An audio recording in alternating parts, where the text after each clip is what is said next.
Okay, thank you very much for inviting me and to giving me this chance to conduct this discussion, to be chair of this session. And I'm very pleased, and I also would like to thank to the organizers, especially to Marta Marchetti, a dear friend, and also Andrea Pellinelli for giving for organizing this very interesting conference. And the first speaker today is Vicky Angelaki, who is a professor in English literature at Mid-Sweden University, and her major publication of the monograph. Yes, I'm afraid, Alessandra, we have some problems with your connection. Can you hear us? No, she's freeze. In the frame, unfortunately. Can you try, Marta, maybe write a message? Yeah, you are. Alexandra, can you hear us? Are you there? Ooh.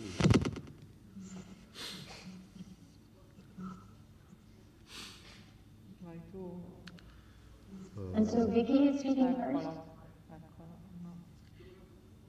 Well, I thought Alicia was speaking French. Yes. French first. I want to make sure that I get things right. I think the program was Aloysia first. Yes. So Alexandra, can you hear us?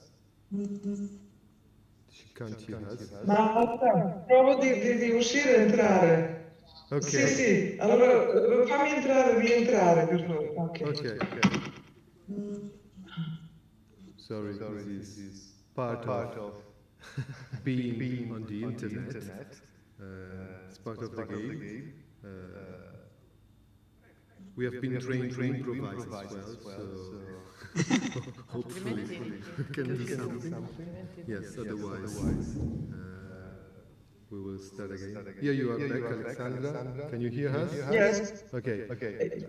I think that maybe Aloysia will first. No, but you have to put me in because I'm waiting in the room. No. In the waiting room. No. You're there. We can see you and we can hear you. But I cannot see you. Okay.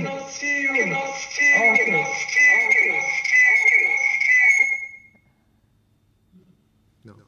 Che succede, Marta? Non lo so. See, that was a performance. Can you hear me? Yes. Yes. Oh, okay, finally, good. So who is, I thought, Vicky No, Aloysia is talking first.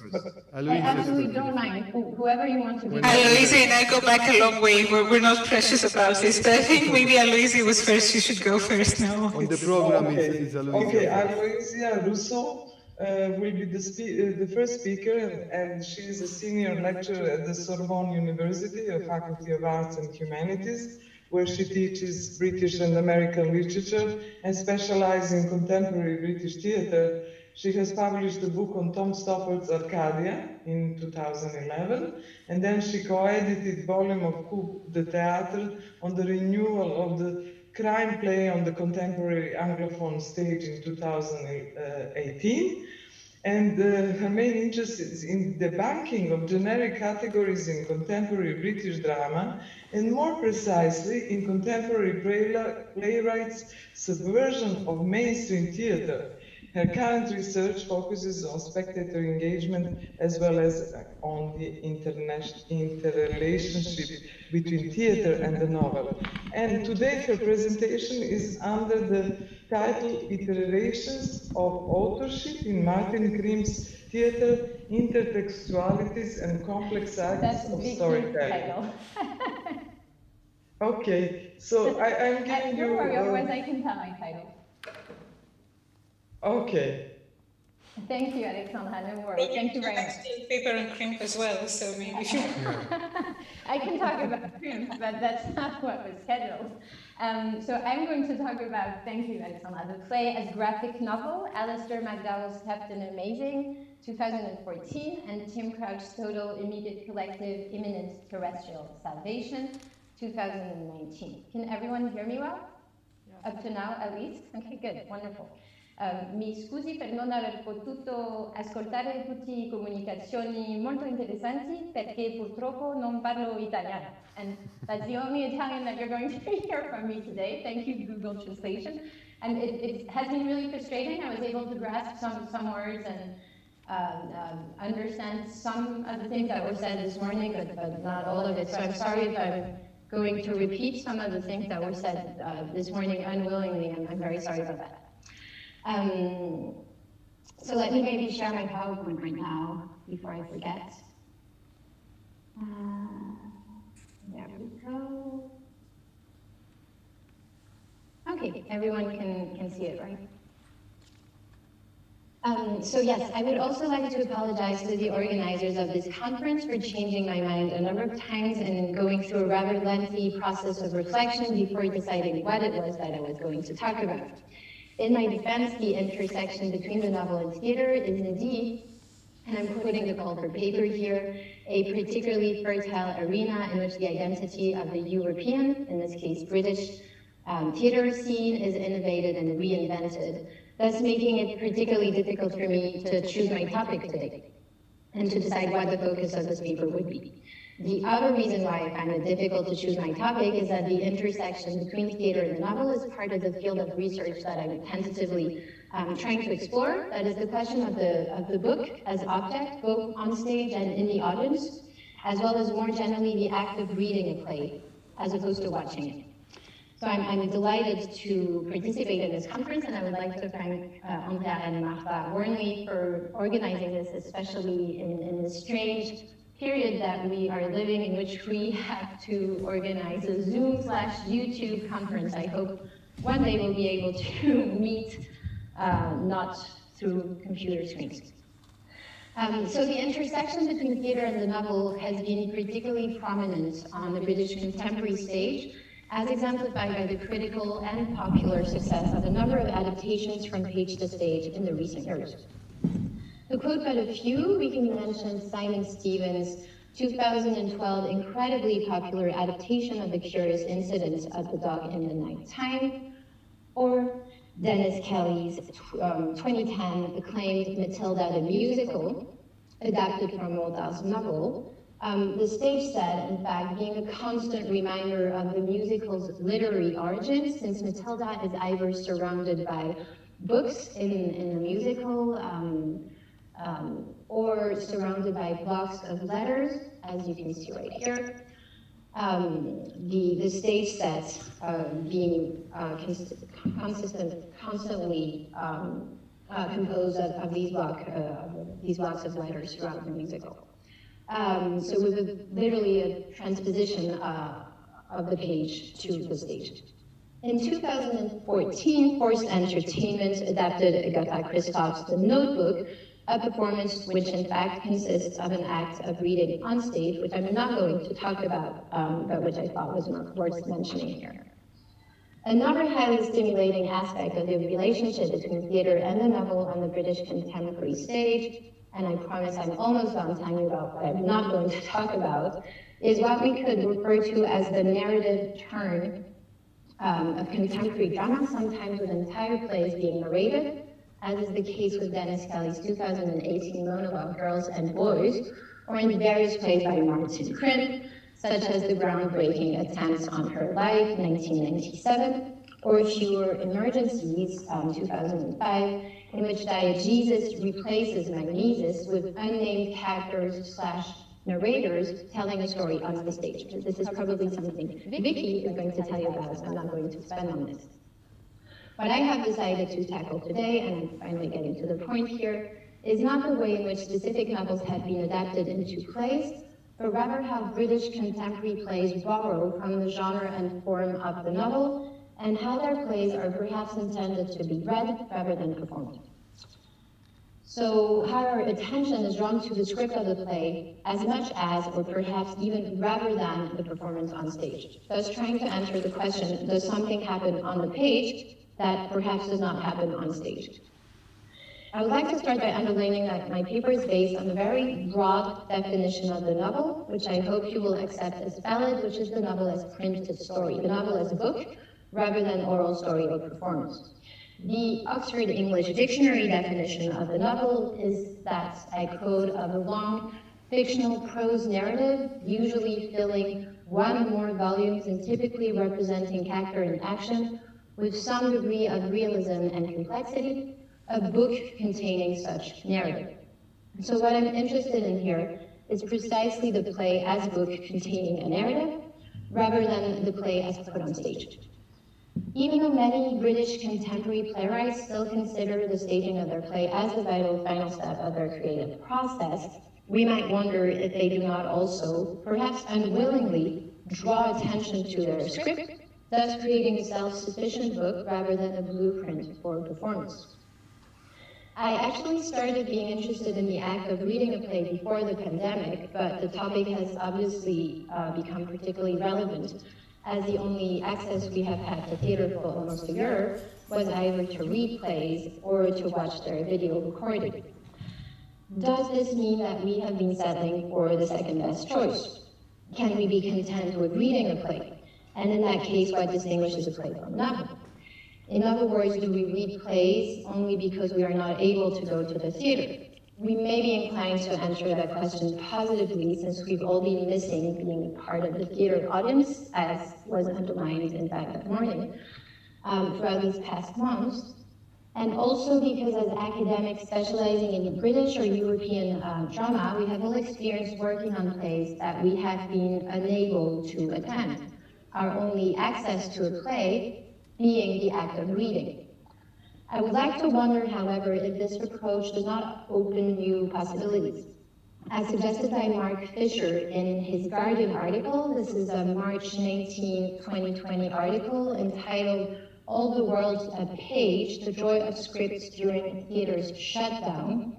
And in his article, Fisher describes Douglas Maxwell's play, If Destroyed True, a 2005 play, with, I quote, its chunks of text in narrow columns, interjections in capital letters, and strange typographical patterns, as a script that is a pleasurable artifact in itself, not just a blueprint for production. This definition of the play script as a pleasurable artifact may be understood within a larger context of a return to the text in British contemporary drama. In his 1999 seminal book, Post-Dramatic Theater, Hans T. Slayman refutes the primacy of the text and offers a de-hierarchization of the different media, suggesting that the text is just one aspect among others. I quote, "In place of a dramaturgy regulated by the text, one often finds a visual dramaturgy." If post-dramatic plays are characterized by a refusal to perceive the text as prevailing over the other theatrical signs, we might wonder if we aren't in a post-dramatic era, one which brings back to the fore a textual rather than visual culture. Or rather, we might contend, as does French academic and playwright Jean-Pierre Sarrazac, that there is room for both visual performances and dramatic texts in contemporary theatrical landscape. That is to say, plays in which the text appears as one element among others, and in plays which bring attention to their written origin. Let me read an excerpt, this time in French, taken from Les Nouveaux Matériaux du Théâtre. Je crois profondément en la coexistence, la mise en tension dans le paysage théâtral contemporain de créations scéniques et de pièces, disons, dramatiques. En revanche, je récuse cet esprit téléologique qui, chez Lehmann et quelques autres, décrète le dépassement des secondes par les premières. Many British contemporary playwrights have decided not only to tell us a story, but to do so by bringing to the fore the way in which the story is told, the pages on which it unfolds. The page, as underlined by Dan Rebelato and Nick Holden in a recent call for paper, has been making a comeback as a site of creative experiment and challenge. Before focusing on the play as a graphic novel, I'd like to give a few examples of these creative experiments on this page, starting with the typographical experimentations that can be found on book covers, and which can be considered as the first clue to the transformation that will take place within the book. A first example of this would be Ella Hickson's Anna, 2019, a thriller that is situated in 1968 East Berlin. And Hickson's Anna is, among other things, the story of an ambiguous, perhaps even duplicitous woman, as underlined here by the mirror effect in the picture, but also by the palindrome, which the backwards N both highlights and subverts, thus already suggesting that the protagonist is multifaceted. Another example of this is Alistair McDowell's 2020 All of It, which stages a woman telling her life story. And you can see here that the book cover signals to the book as notebook, with a childish yet rather industrious handwriting pointing to the written origin of the play and to the writing process itself. It's once again a child, so this is not something, sorry, I'm going fast forward here because I won't have time to tell you about this. There we go. It's once again a child who seems to have drawn the book cover for the Methuen edition of Alistair McDowell's 2014 Captain Amazing, which I'm now going to tell you about. So Alistair McDowell is a 33-year-old British playwright whose first play about a teenager living in a housing estate and building a time machine, Brilliant Adventures, won the Brentwood Prize for Playwriting in 2011, and whose most recent play, The Glow, set in the Victorian era and staging a young psychic assistant, should have been playing at the Royal Court in London as we speak, and if I'm not mistaken, has been rescheduled to May 2022. McDowell is a writer who's known for his use and subversion of popular genres to tackle highly emotional and often grimly realistic topics. His 2014 play Pomona is a dystopian Lovecraftian thriller that deals with human trafficking and organ harvesting, while his 2016 science fiction play X is set on Pluto and explores the human psyche. Captain Amazing was performed for the first time in April 2013, and it's a play that deals with fatherhood and the loss of a child, all the while borrowing from the graphic novel genre, since it includes a series of drawings by artist Rebecca Glover, each of these drawings being situated before each scene. Captain Amazing is a solo performance, originally starring actor Mark Weinman as Captain Amazing. Both text and drawings contribute to the making of the story, hence are describing the play as graphic novel. That is, according to Jan Pedens and Hugo Frey in their Cambridge introduction to the graphic novel, I quote, an autonomous story world built by the creative interaction of words and images. The story of Captain Amazing is that of a self-conscious, marginalized man who meets a woman, falls in love, and moves in with her. They have a little girl who likes to make believe that her father is a superhero, which he indeed would like to become when separating from his wife and dealing with his daughter's terminal illness. The play stages the father's downfall from a make-believe superhero inventing brilliant bedtime stories for his little girl to a pathetic alcoholic posing as a superhero. As you can see on the book cover of the Methuen Drama Edition, Glover's naive drawings imitate that of a child, which was in fact one of the two guidelines given by director Clyde Judd, that she should draw as a child, the other one being that these drawings should tell the story. Not only do these drawings indeed tell a story, but each of them becomes the side of a narrative, which in fact corresponds to Jan Pedens' definition of a graphic novel. I'm switching to French here. La littérarité du roman graphique, qui est une littérarité narrative et non pas verbale, s'accroît encore quand les images, au lieu de s'ajouter les unes aux autres pour constituer les maillons d'une chaîne narrative, parviennent aussi à retenir l'attention du lecteur sur elle-même et à devenir à leur tour l'amorce d'une lecture de type narratif. Un roman graphique n'est donc pas seulement une bande dessinée dont les images sont capables de produire un récit, mais une bande dessinée dont chaque image est elle-même capable d'offrir au regard un minimum de récit. So this is what I was talking about when talking about each image as the side of a narrative. One striking example of this is picture 21, which I hope you all see right now on your screen, which is situated, in fact, at the very beginning of the play, as number 21 does not indicate. And this picture is indeed situated within a narrative thread and is a self-contained narrative. It's situated within a narrative thread because it is, once again, situated at the very beginning, right after the drawing of Captain Amazing flying upwards in a dynamic movement and with a smile on his face, thus announcing the character's downfall, all the more since the drawing is labeled number 21 instead of number 1 or 2. It is a self-contained narrative since there are a number of elements offered to the reader's gaze. The spotlights and the paper cups, indicate that the character is either on stage, which meta-theatrically he is, since Captain Amazing is a one-man show, or on a dance floor, and suggests that the character has been marginalized by others since no one else appears on the drawing.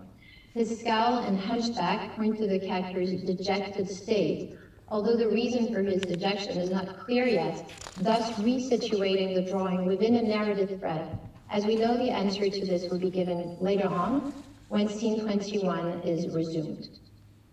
Another recurring strategy used by Rebecca Glover is that of the speech bubble, although the bubbles do not contain speech here, but another drawing, as is the case here in drawing number 7, in which the character announces her pregnancy. Captain Amazing is more precisely what Frey and Pedants refer to as an experimental graphic novel, and you have the quote right here.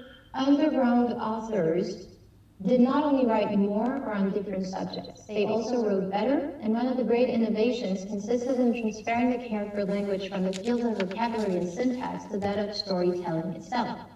They experimented with types and levels of narrators, introducing not just irony, but also unreliable storytelling, multiple storytelling, and self-reflectivity. In short, they started to question the unproblematic relationship between the verbal and the visual. So I'm particularly interested in what Pedants and Frey say about the unreliable storytelling, multiple storytelling, and self-reflectivity. I would here like to suggest that the childish drawings in Captain Amazing are a means to introduce a narrative voice in the play. The child protagonist is indeed supposed to be the author of these drawings, and therefore a figure of the narrator within the play.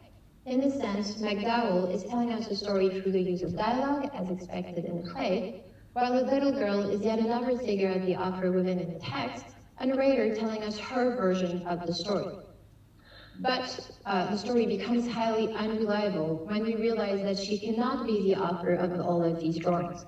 Pictures 1 to 8 in the play alternate between the little girl's fantasy world, in which she depicts her father as a superhero fighting the terrible evil man, and you have an example of this right here, and moments of her father's life which he has not directly witnessed and which she should not have been able to draw. Her parents' first encounter and first date, her mother breaking the news of her pregnancy, as we just saw in the previous drawing. However, these could be the drawings that she makes at the hospital at the end of the play, her father perhaps having told her about his past life. MacDowell and Glauber are thus playing with linear temporality, which is something that in fact characterizes many of MacDowell's plays, such as Pomona or X, inviting the readers or audience members to identify a disturbed chronology of events. More problematic is picture 21, let me just come back to it quickly here, which I have already commented on, and which we come to understand probably takes place after the little girl's death. This pathetic superhero seems to be the character's self-perception rather than his daughter's previous idealized vision, leading us to wonder whether he isn't, in fact, the author of all the drawings, imitating, as does Glover, a child's style, as a desperate tribute to his lost daughter. Scene 21, in fact, resumes at the end of the play, this time of an empty speech bubble. I think I had a drawing, there it is, which the character comments on later in the scene, saying, "Sometimes I feel like there's speech bubbles hanging over me." This empty bubble can be interpreted as the father's writing block now that his daughter has passed away, and he will no longer read bedtime stories. The superhero is now at loss for words. This debunking of the myth of the superhero can also be analyzed as a tribute to the origins of the graphic novel genre. The graphic novel indeed came to prominence with three major publications, which are Art Spiegelman's Mouse, 1980, Frank Miller's The Dark Knight Returns, 1987, and Alan Moore and Dave Gibbons' Watchmen, 1986-1987. Both The Dark Knight Returns and Watchmen consist in a rewriting of the superhero mythology, Watchmen opening with the death of a superhero, while The Dark Knight Returns stages, as the title indicates, the return of a retired 55-year-old Batman. Batman is also knocked off his pedestal in one of Captain Amazing's many much-needed comic relief scenes, in which Batman complains about his shrunken, tumble-dry costume and how his Batmobile broke down again, before being accused by Captain Amazing of not being a true superhero. We have an example of this right here. This is a conversation between Captain Amazing and Batman. What powers do you have? I'm sick of justifying myself to you fascists. I'm saying superheroes like hanging out with superheroes. We share common ground. I share common ground. You're just a billionaire with a leather fetish. Hey, take that back. We only put up with you because you buy all the drinks. Captain Amazing thus pays tribute to the graphic novel genre formally and thematically, both on the page and on stage, in fact.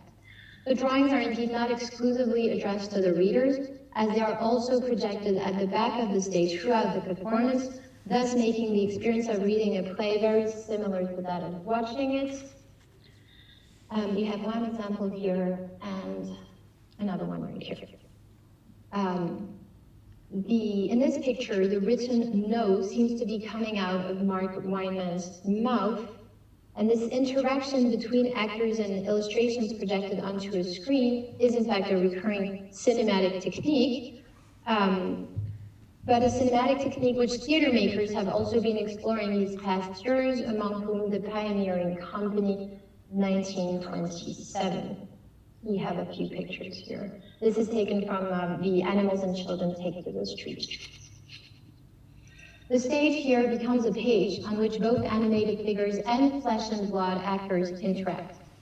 Captain Amazing is thus clearly both a reading and a theatrical experience, without one being prioritized over the other, as suggested in fact by McDowell himself in the afterword to Captain Amazing, a text entitled The Amazing Origins of Captain Amazing, or How We Done What We Did.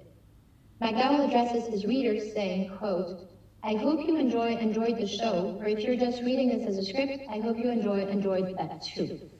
Thus, acknowledging the reading of his play as a possibly exclusive approach to his work. This is particularly striking coming from someone who defines theater as a necessarily live experience.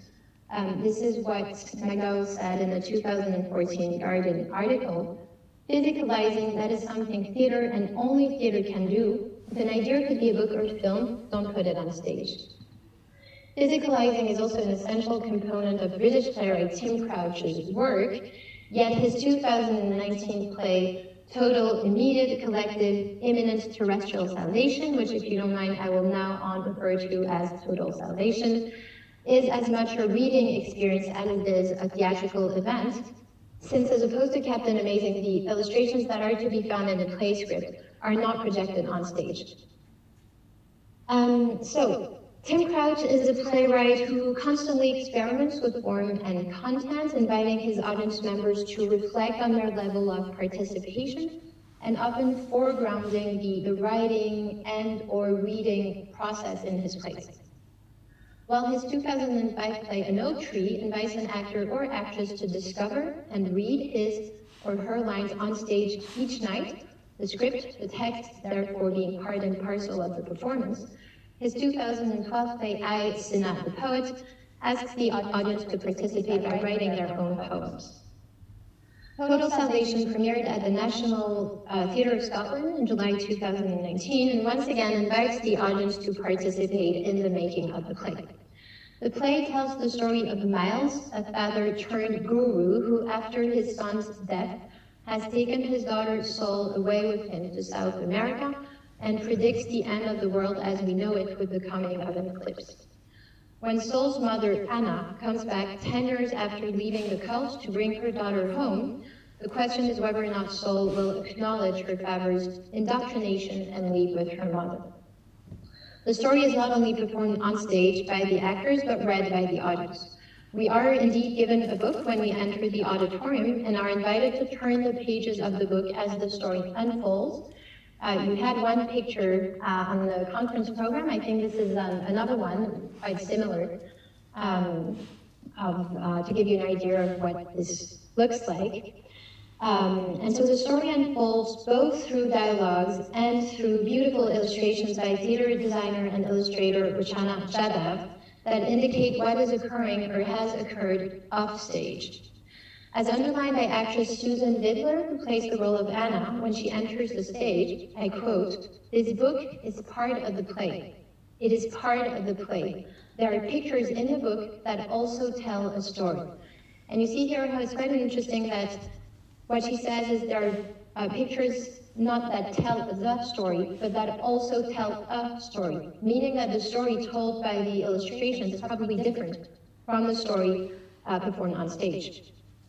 The book is supposed to have been written not by Tim Crouch, but by Miles, the guru, who has control over the character's speech.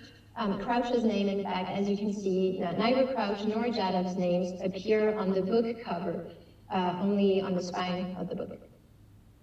The drawings, however, escape the guru's control, thus offering an alternative reality to what is being performed on stage, which can be compared to the ironic counterpoint often offered by images in a graphic novel. The first 27 pages of the book consist only of Jadav's drawings, telling us what happened 15 years before what we are shown on stage. That is to say, Felix, Miles, and Anna's son's death, which you can see right here. So these are, sorry for the poor quality, the pictures that you will have are often me taking pictures of my book. So Felix's death, Miles' coma, the family leaving to South America, where Miles becomes the guru of a cult, up to Anna arriving to fetch her daughter. It is only later on in the play that we will be told about the breach, that is to say, when a number of disciples, among whom Anna left, and the years that followed, during which Anna was unable to reach her daughter. Towards the end of the play, there are 6 pages devoted to Anna and Sol's departure, thus suggesting a happy ending that is, however, contradicted by the stage direction. I'm sorry because you probably didn't have time to have a look at all the drawings here, but I'm moving on to the drawing that I'm telling you about, that is to say the illustrations telling us about Anna and Sol's departure. So the illustrations show mother and daughter leaving on a play, but the text indicates that, quote, Sol enters with a book. That is to say, Sol comes back to her guru Babel. Crouch and Jadav offer 2 possible endings, one in which Sol escapes her father's harmful influence, the other in which her father keeps his hold on her. Crouch and Jadav are thus pushing to extremes the ironic connotation of the graphic novel as defined by Pedance and Frey. I quote, "Often the supplementary meaning created is one of subversion or pithy irony. The image contradicts the text just by showing something completely different, but by emphasizing some nuances that help us understand that narrative voice is willingly or unwillingly deceptive." The image here does show something completely different, not just pointing to the narrative voice as deceptive, but leading us to wonder which story should be accepted as valid, the illustrated or the textual one. Crouch and Jadav's stance is here typically postmodern, if not post-dramatic, since their logic is one of both and, not one of either or. And I'm using here Linda Hutchins' definition of the postmodern as based on a logic of both and, one of simultaneity. The book is thus part and parcel of the performance, leading me to wonder whether the salvation that is mentioned in the title is not only that of the members of the cult or of the audience, but of the book itself. At a time when paper books are threatened by their digital counterparts, Crouch and Jadav are reminding us of the value of the book as tangible object. After watching the performance of Terrestrial Salvation, I remember leaving the royal court feeling that the book that I had held in my hand was endowed with magical properties. The first thing that you want to do when the play is over is to hold the precious object, not the one that you read during the performance, since you are asked to hand it in before leaving, but another copy that contains the paratext. I had personally bought my copy the day before, and I hadn't opened it for fear of spoiling the experience. And having seen the play, I came to the impression that a sort of fetish had been hiding in my bag for the last 24 hours. Crouch is often compared to a magician playing tricks on his audience, and he indeed succeeds in endowing the act of reading with an almost sacred aura with this play.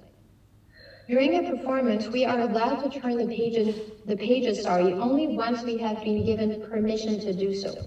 The actress playing Anna, Susan Vidler, saying, "Okay," each time we are allowed to turn the page. And we are in fact gently reprimanded when we depart from these rules. This, of course, might be interpreted as authoritarian injunctions, but it can also be interpreted as a tribute to the act of reading. Our being told when to turn the pages prevents careless browsing on our behalf and encourages us to scrutinize the text and illustrations with a devoted attention, which is, according to Pedance and Frey, the aim of a good page layout. I quote here, "A good page layout helps readers to strike a good balance between interest in the story, which pushes them to leap to the next panel, to turn the page, to try to finish the book as soon as possible in order to find the answer to the story's enigma, and interest in the images and the tableau invites them to abandon the narrative thread and to lose themselves in contemplation of the work." And we are indeed encouraged to lose ourselves in the contemplation of the work in Crouch's Total Salvation, especially since Jadav scatters small magnifying glasses throughout the drawings. I have an example of this on these 2 pages here, as though we were watching the illustrations under a microscope, and of course inviting us to see beyond what is immediately visible, thus pointing to the different interpretive layers of the text. The performance thus reinvigorates the act of reading. Neither medium makes sense without the other, and it's only once the performance has started that the act of reading is invested with an emotional charge that it was deprived of before. Conversely, the act of reading enables the performance to occur and contributes to renewing dramatic form, since even Peter Brook's famous quote that, quote, "A man walks across this empty stage while someone else is watching him, and this is all that is needed for an act of theater to be engaged," well, even this becomes obsolete. At one point during the performance, the play goes on even once Susan Vidler and Siobhan Ahmad, who plays Sol, have left the stage, as the rest of the dialogue is read by members of the audience. The power of imagination is such that we see the 2 characters standing before us, even though there's nothing but a bare stage. Crouch succeeds in blurring the distinction between the page and the stage, making it impossible to decide whether one medium prevails over the other, thus leading me to qualify the hypothesis that I offered at the beginning of this paper. The act of reading here is not a self-sufficient experience, and as such, Total Salvation is not a novel, at least not in the conventional sense of the word. Crouch and Jadav offer a hybrid object that is a novel/graphic novel/play, the relation between stage and page being completely de-hierarchized.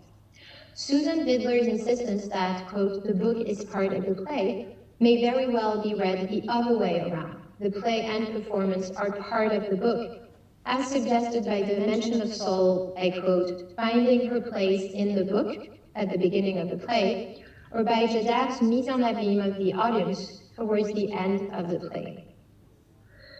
I earlier on defined Total Salvation as postmodern rather than post-dramatic because the play is profoundly ambiguous, but it does tell a very gripping story.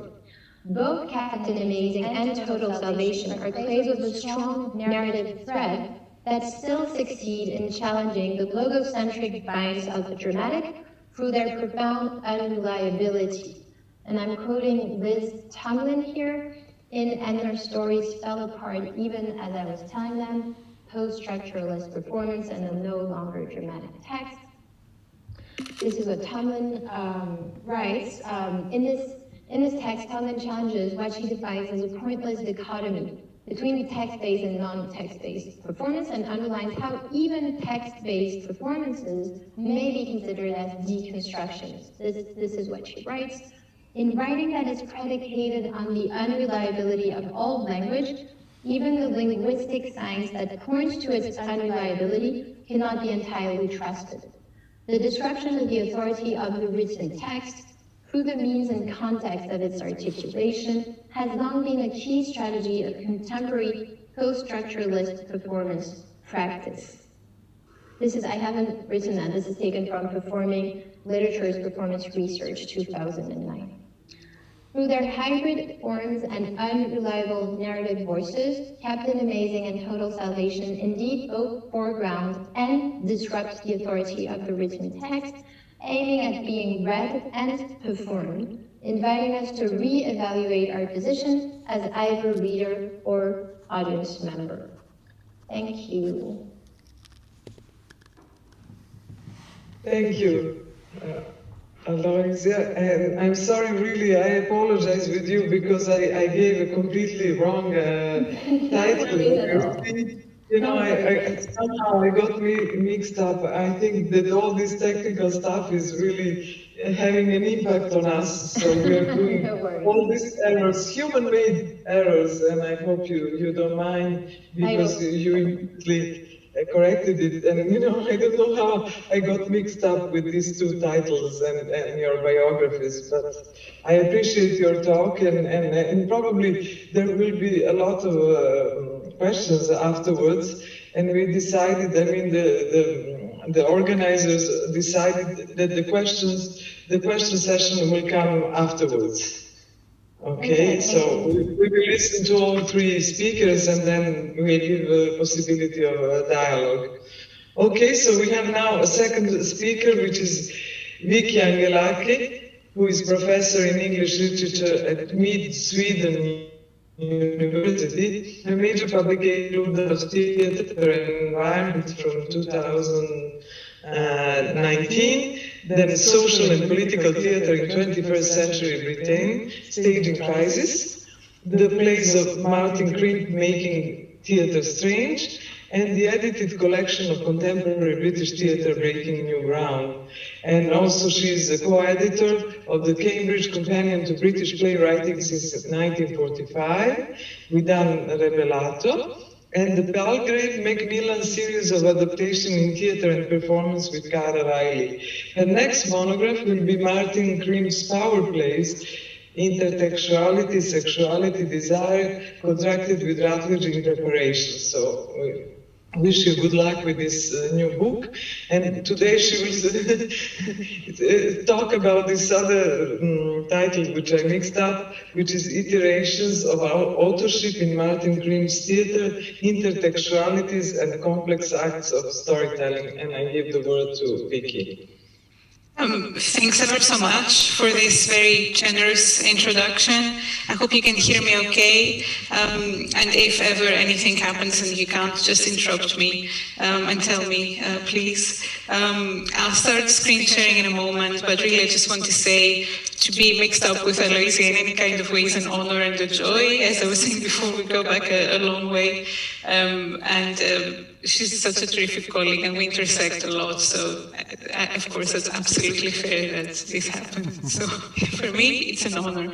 I just really want to say thanks so much to Andrea and to Marta for inviting me, for organizing this event that I would so much have loved to be there for in person, but such is life, such are our conditions. I feel very much the community that's developing on Zoom has been since this morning. I am practicing my Italian, and I hope that I am following as much as I think I am, but obviously, like Aloysia, I have gaps, so forgive me also if I repeat anything that has been said before. I think Aloysia made that point very well before. What else is there to say? I am performing a turn back to Martin Crimp Martin Krim's work. I can never veer off too far from it. It's been quite a long time now that I've been working on it, but in 2019 this volume came out that I'll talk about today, Writing for Nothing, and this pulled me back in a very real way, which also gave birth to the book that's happening at the moment with Routledge Focus. So in a way I'm presenting material from that book that is having its first airing today. Also, I just really want to say, also emerging from Aloysia's paper really well, this importance of stories and formats for telling these stories and experimentation in storytelling, so important to us. And in the closure of theaters all this time, what we've also experienced is a draining of those stories and of our experiences in live performance, of course. As Aloysia was talking about her experience of seeing a play live and of holding a book, I am reminded of all the times that we had the pleasure of going to the theatre, especially in the UK, where so much of the new writing happens in London, for example, and you pick up the playtext and you resist the temptation to open it because it almost radiates something, and you want to have that experience first live and then to go to the text. So as Aloysia was framing that experience of herself, I so realized how much I've missed that. So to have the context to come together and reflect on all that we've missed, but also all that makes theatre and storytelling so important, I value this a lot, and I thank you for this again. I interpreted the call for papers for this conference a bit more elastically, I think. So I'm going to be referring to fiction quite broadly. And of course, in Martin Krim's theatre, intertextuality is a very big event. So there are different forms of intertextualities that I'm going to hopefully be touching on. So now I'll just go on to my screen sharing, and hopefully this will work okay. So here we go. I hope it's fine. Yes, I see you nodding, so thanks so much. In Martin Krim's play The City from 2008, a woman called Claire imagines the contours of her own life as a fictional narrative, evidencing that the concept of a linear narrative in reality, in fiction, or in fact in theatre is no longer tenable. Claire is a translator who aspires to be an author, and through her, Krim delivers the ultimate art and life maneuver. Her studies on a life, hers and that of her family, are a work in progress. The storyline cannot quite hold. It is lived by actual people, but it cannot take flesh or root. So just a little bit about the play. And these are the initial publicity images from the first production. The premiere production of this play, fascinatingly, took place at the Schaubühne Berlin in March 2008, directed by Thomas Ostermeyer, a couple of months before the play opened at London's Royal Court Theatre. So these publicity images show us, obviously, the production also accommodated another play, Mark Ravenhill's, then still quite new. It was 2 years old, Der Schnitt, or The Cut.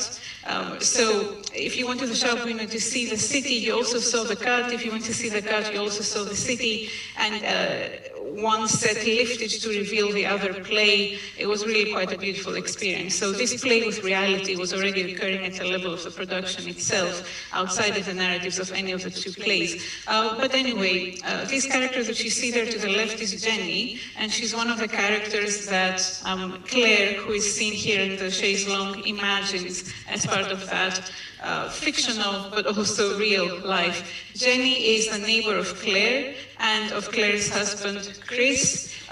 She is a nurse. She wears a nurse's uniform in the play. She's a strange individual. She tells strange stories of violence. Her husband is away at a war, at a conflict that is largely unnamed, but it's a very brutal conflict. And in any case, Claire's marriage to Chris is quite a problematic one. Chris becomes unemployed. Claire has to kind of encourage him to get another job. Chris is revealed to be this pawn in a capitalist machine that exploits and drains him completely. The marriage is stifling. One of Claire's most fruitful encounters in the play happens not with those that we see on the stage, but with a man that we don't see on the stage, a writer that she meets, who talks to her about his life, talks to her about his daughter, whom he has been separated from violently. She gushes about the talents of this man. It's an authorial talent that she hopes to reach but cannot quite attain. It's a complex play, and I'm summarizing it very, very briefly. But there is a girl there that you see. The girl that's on that kitchen counter. So amongst the characters that Claire conceptualizes is this girl, capital G, in the playtext, a child who displays unusual adult-like cynicism and even cruelty, and who the play to an extent encourages to believe might be Claire and Chris's daughter. That Claire's admission of her life as an elaborate concoction finds a home in a diary that the author I talked about gives her, that the recipient of the diary would have been a child, that author's daughter, and since he's unable to give it to his daughter, he gives it to Claire, but also the fact that Claire's favorite character that she creates is that girl that we see here, and who might, in a different kind of play, indeed have been her daughter, is revealing. So there's an interesting, to quote here from Gilbert and Gubar, there's an interesting kind of literary deuteronomy that started to develop. Claire attempts to formulate a narrative to which other versions of herself, children, future women, would perhaps have the rights. They would emerge out of it and continue to develop it as writers and characters of their own lives. She could pass on the baton to the girl, past version of herself, past fledgling character in her own right. And even though Claire in the city eventually has to concede the collapse of her narrative, at the end is quite a spectacular, I created characters and put them in my city, but they couldn't come alive, and so on and so forth, a monologue. So she failure due to factors beyond her control. What strikes us in the text is a powerful play that occurs between reality and fiction, always framed through the lens of narrativity and, in fact, self-narrativity. Just some more from the play. So this is the Royal Court Publicity, and the picture there is not a very good one, but I think it kind of emphasizes that how everything is hanging by a thread. I quite like that image, and how lives and narratives might fail through no control of one's own, but because the surrounding environment is such that it's so stifling. And here, images of the production, some aesthetic differences are already visible, with Benedict Cumberbatch and Hattie Morahan in the lead roles. So this couple that is quite alienated from one another, here more tactile than in the Berlin production, but in any case a sense of menace and a very real sense of threat to a life that's forever hanging on the balance. So anyway, the city is a gender narrative as it is a class narrative. In Claire, we see the female author as we see the agent attempting to take control over their own life. Both fail, but not for a lack of trying. And there is an honesty in the failure. By exposing the limitations of context, personal, social, and artistic, a fissure occurs, and a new opening up to reality towards a radical truth is made possible. Forgive me. Now that the life has been exposed as an artificial narrative and the individuals who inhabit it as mere characters, how does the story proceed? Or can it? If it is nothing that remains, can nothing claim a substance in itself? As Crimp's The City suggests to us, everything is or can be treated as text, refracted through a form of fiction and seen through the lens of the writer. In Crimp's case, and perhaps the hypothesis applies much more widely, the complexity deepens when intertextuality enters the frame, whether it be through references to existing literary works or more broadly to artworks. And of course, there is another level that adds to the complexity. There are references to other texts that are fictional texts that start to enter the plot, and this is what I'm about to talk about now. Crimp's writing has never been about one genre alone. From his early days as an author, he starts off as a fiction writer, a text that I have tried to get for decades to no avail. So it's not plays, it starts off differently. Anyway, it was never about one genre alone. More recently, we've seen this a lot more intently. A wider diversification has occurred in his output, particularly evident through his opera work with George Benjamin. In 2019, the publication as a collection of writing for nothing, which holds together Martin's opera texts, his fiction, as well as shorter plays, consolidating the existence of this other body of work that existed not merely in parallel, but in intersection with the plays themselves.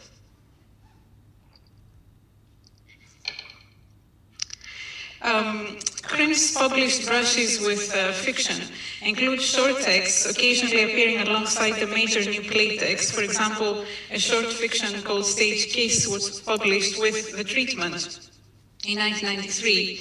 Sometimes there are also fictionalized essays that serve as first point of contact between the reader and the plays in selected volumes, for example. So For Imaginary Characters opens Martin Krim's Plays 1, For Unwelcome Thoughts opens Plays 2, and The Writer on Holiday opens Plays 3.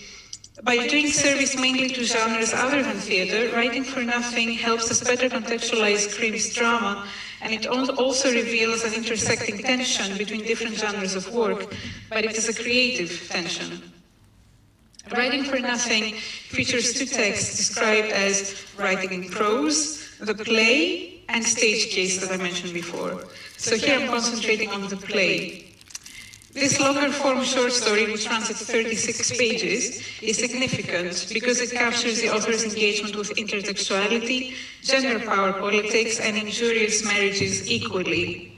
These are significant themes across Krim's work, and when the text begins, we're thrust into an event that has just taken place and which concerns the short story's eponymous reference, the play. As the story's narrator, who's also a writer himself, tells us, I quote, "When I heard the play read, it turned my stomach, but later that night I couldn't stop thinking about it," end quote. In another art and life maneuver, in the following pages, Krim shows us how the event of the reading of the play in the theater amongst a team of professionals asked to provide feedback, which might, in any other context, have been deemed a mostly tepid occasion, rattles the principal narrator so considerably that he begins to unravel. This includes his life in art as an author and a trusted member of the specific theater's inner ecology, and his everyday life, that is his marriage, which comes with its own tentative ecology. In terms of reading the story, matters are complicated further as the play talks about, with its plot extremities and images of sexual violence in a relationship that appears largely non-consensual between two unequal partners, a powerful older man and a vulnerable young woman, is clearly reminiscent of Sarah Kane's play Blasted. Kane's play opened at the Royal Court, by the way, a theater not unlike the one Krim's narrator alludes to in the story, in 1995, met with gendered aggression and in some cases outright hostility by a significant portion of the British theater press. The art and life intertextual concept that Krim explores runs deep. There is the matter of the young author representing an entirely different attitude to art and life. Where her work is irreverent and eccentric, that of Krim's narrator is prosaic and familiar. This sudden confrontation with such wild narrative imagination propels the author-narrator to assess his own lack, ensconced as he is in the safe career and comfortable marriage. The entire life, career, artistic narrative arc has been manufactured on sturdy structural devices, and while the output has been consistent, it has never been exhilarating. Beyond a midlife existential crisis and in an intertextual twist that is significant, the author begins to revisit his narrative, aware of the devices, the foundational compromises that he deployed for its creation, so that it becomes exposed as the construct that it is. As the writer revisits his life story, concentrating on moments that were as pivotal as they were mundane in punctuating his experience, he grows increasingly aware of the shortcomings. Matters come to a head when his existential crisis escalates, as he forces himself to face the fact that he simply could not tell as good a story as he had wanted or needed to, that the viability and indeed performability of his life has hinged on safe choices that are now becoming unpalatable. The more the writer narrativizes his life, intervening between reality and himself as a, for example, we might describe him artful voyeur, to borrow from Seamus Heaney in Punishment, the more he fails to locate himself firmly within it as a character, much like Claire in The City. The realist tone of the short story, where the narrator engages in considerable naturalist, in-depth discourse regarding psychologies and behaviors, differs considerably from the recurring break between individual and character that we encounter in, especially later, plays by Martin Crimp. The narrator of the story, his name is John, oscillates between versions of himself as he understands them and versions of himself as understood by multiple others. His wife, Madeline, for example, his parents, her father, the theater director who undercuts his authority, or the irreverent young writer Rachel. Multiple industry figures, as the story adopts a more, a not immediately detectable but rather intricately woven in shift of time and place, following intersecting episodic structures. The play, I mean the story now, is a sleight of hand of a text because it is written by a playwright about the world of the theater, retaining a relationship to people and events, or what we might deem to be such, that is just about specific enough for the reader to be tempted to consider the text a veiled reference. The same here as with the short stories that frame the collected volumes of Martin Crimp's plays. Still, and although this is not a play, and therefore the structure of the text and its storytelling operate under entirely different formats and stylistic conventions, Crimp's resistance to surrendering the meaning or to bringing the narrative too firmly to actuality persists. This is his distinctive brand. In the play, again in the short story title, the artist's fragility vis-à-vis the artwork emerges as a tangible concern. And it is amplified because the artist is female, with the systems in place being ill-equipped to support her. So here I'm referring to the playwright who's written that play. Crimp's main narrator, on the other hand, is both concerned with the inadequacy of these structures and privileged by their proliferation, a concern that we know Crimp explores, of course, in the treatment, in attempts on her life, and arguably recurringly in his work. So such are the complexities of this short story. It provides us with a narrator that is both empathetic and selfish, and one does not negate the other. This forges a further link to the city. A distinctive characteristic of both pieces is their main protagonist's ability to conceptualize their marriages as narratives, and to both identify and insert the splinters that fracture these relationships as authors, a form of narrative device and plot twist unto themselves.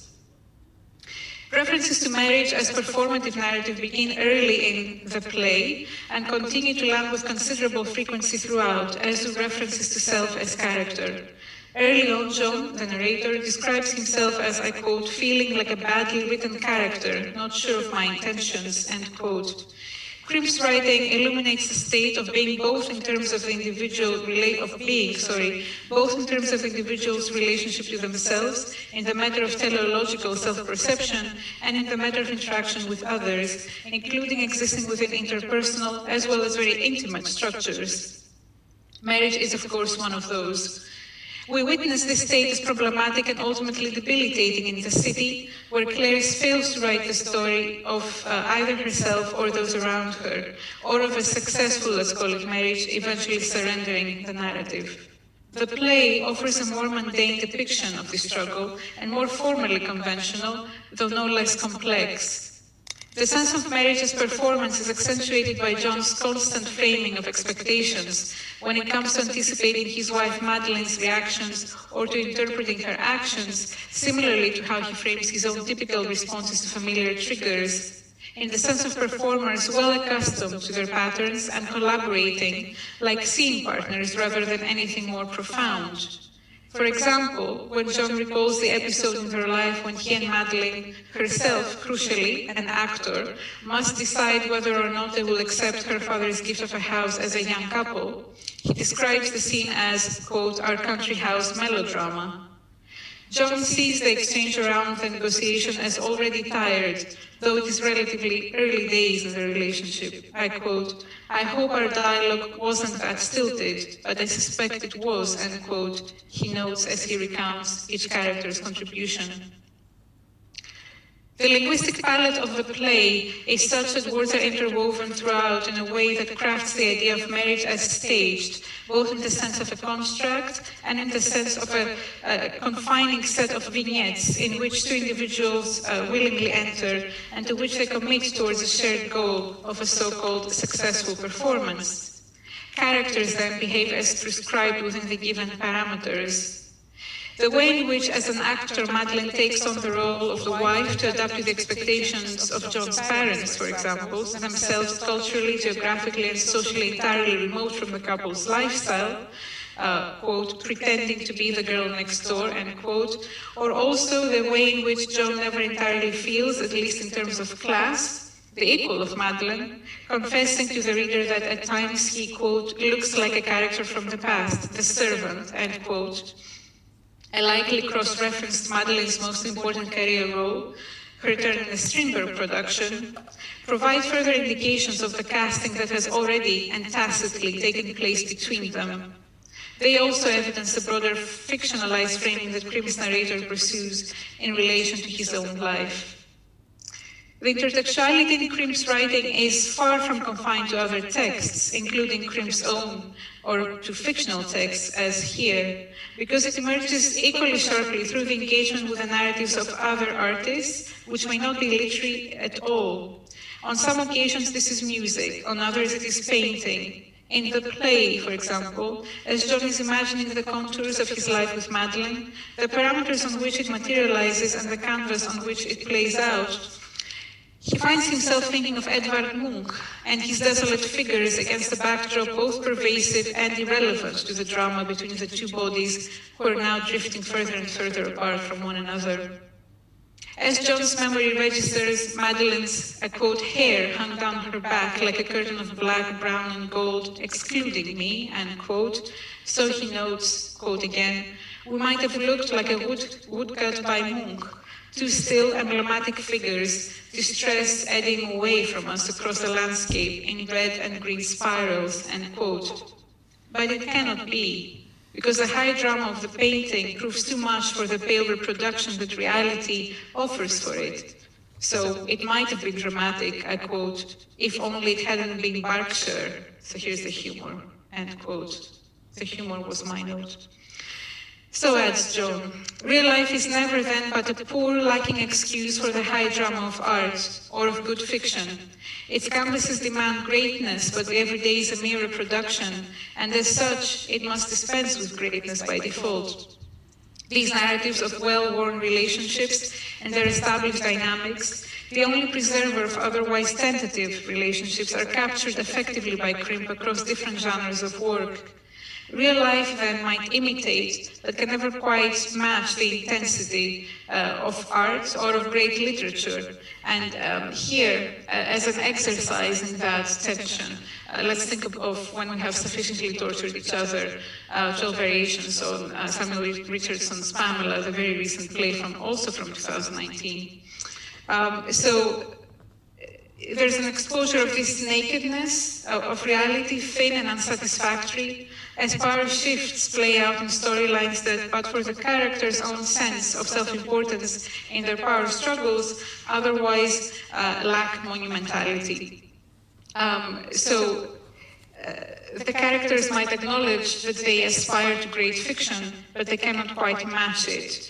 And here is a satirical greatness, that the play itself or the short story, whatever genre we're talking about on Grimm terms here, is a great piece of literature in itself.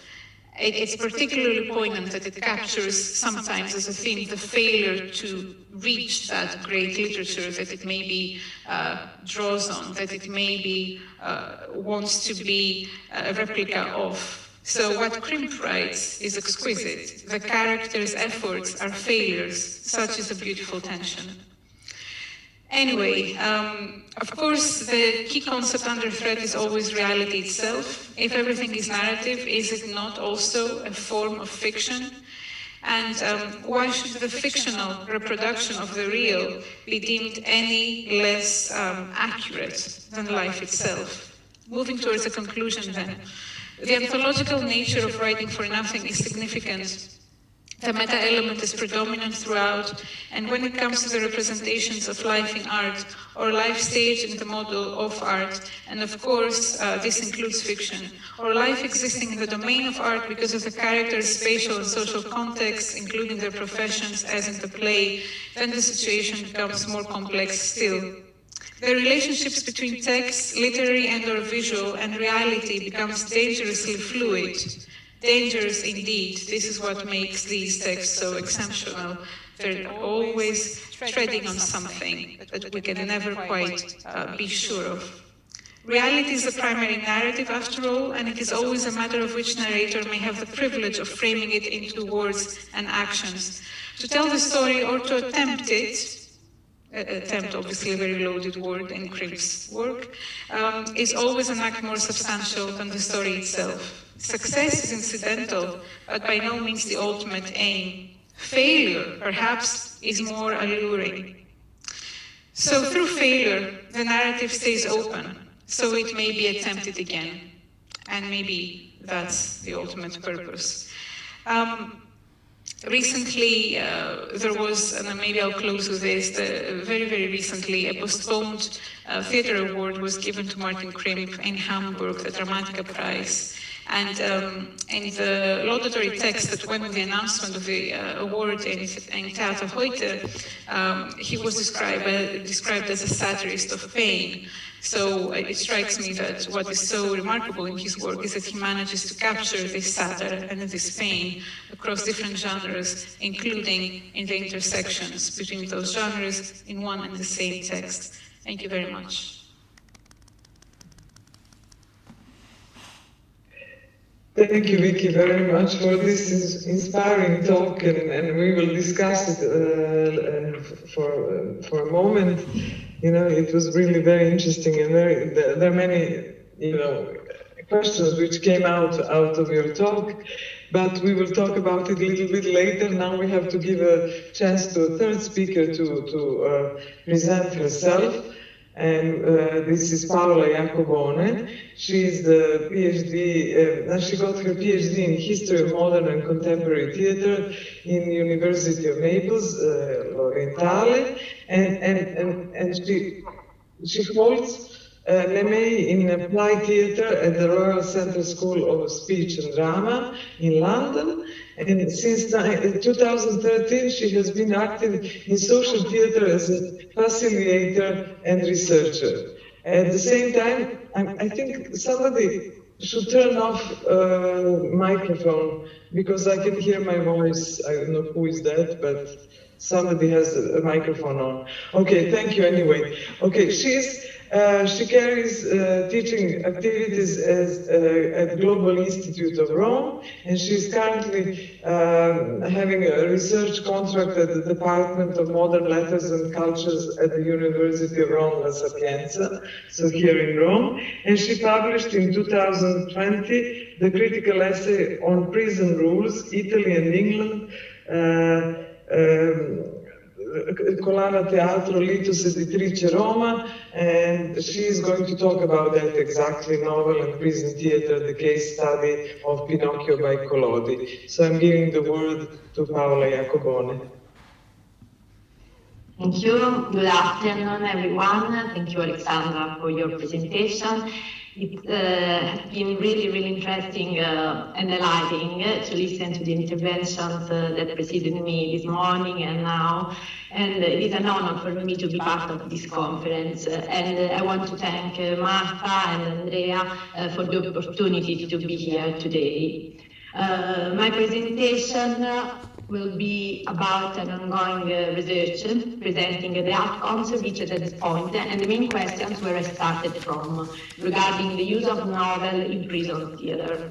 I chose to use Pinocchio by Collodi as the case study for this first part of my research, because Pinocchio and the theatrical adaptations of Collodi's novel has been the argument of my MA final dissertation here in Sapienza many years ago in 2010 with Professor Marta Marchetti.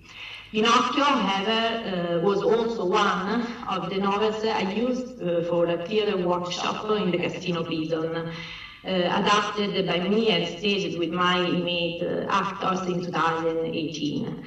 I am indeed a theatrical facilitator and a researcher, and Recently, I published this book, Prison Rules, regarding this comparison between Italian English history and practice of prison theater. This comparative approach is the model that I'm using also for this research. And today, I'm going to present an early and limited reflection about Italian use of the novel in prison theater workshops. But in the next month, I'm going to compare these with the data I'm collecting from UK and other European countries in order to develop and extend my preliminary findings and insights. I'm going with my presentation so we can start.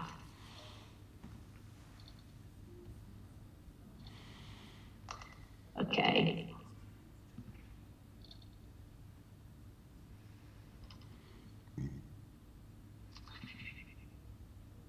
So, my intervention aims to investigate, I cannot see it very well, okay. My intervention aims to investigate the ways in which the novel enters prison and becomes a container and a track for theatrical workshop. Keep in mind these two words that will be, in the end, probably the fil rouge that I will follow for all my presentation, so container and track. Which are the questions from where I started. Why many theatrical facilitators and directors choose novels and not plays in theatrical workshops in prison? What does it mean to bring a book into prison? What does it mean to read a book in prison? And about this, I thank Aloisa for the reflection about the importance of the physicality of book, the fact that book is something that, the fact that is there means something, that is something that is also inside this reflection. How is the novel used in prison theater workshop in Italy? How does the adaptation of a novel into prison theater performance take place? And how much working the novel, sorry, but I will read from here because I cannot see all. So, how much does working on the novel change the relationship between facilitator and prisoner, director and actor? That for me is something that I always repeat, because there are many cases of facilitator that are also director cases, especially in England, but also in Italy, where facilitator are not director, and so I want to make this clear from the beginning.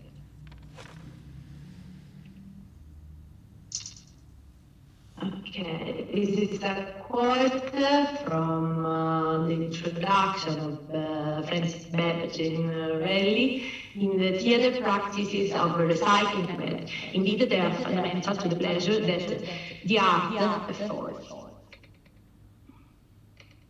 But what does it mean to bring a book in prison? So let's start from this question. The Italian penitentiary rules, ordinamento penitenziario, in the Article 12 provides that in all institutions there should be a library consisting of books and periodicals chosen according to criteria that guarantee a balanced representation of the cultural pluralism existing in society, Article 21, paragraph 2nd. Following the idea that even books must aim at the re-education of the condemned. In reality, there are prisons with organized and well-equipped libraries, but also institutes with a few dozen books and spaces that are not adequate for consulting the text. But what is really important is the fact that in prison, a book, reading, but also writing, can save your life. It can give you a moment of freedom, can give you the possibility to use your mind, to think, reflect, to dream.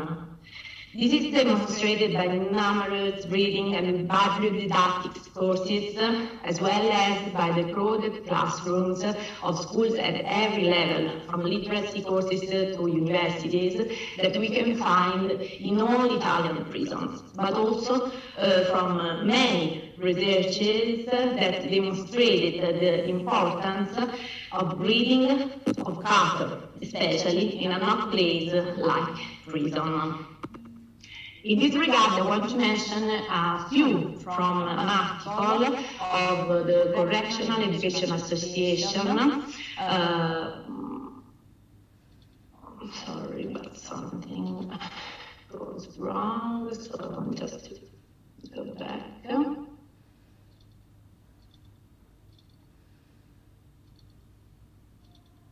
Okay, so try again, yes. These are quotes, as I was saying, from the Correctional Education Association. No illiterate or poor reader prisoner should be left behind, teaching non-native criminal prisoners to read through cognitive processing of emotions, published in the Journal of Correctional Education, May 2016. Failing to obtain reading and writing skills have been found to impact the integration within the normative adult world. Educational and social scientists in Educational and social scientists in Western societies have recognized literacy as a key feature to various opportunities in society. Among them, vocational training and subsequent employment.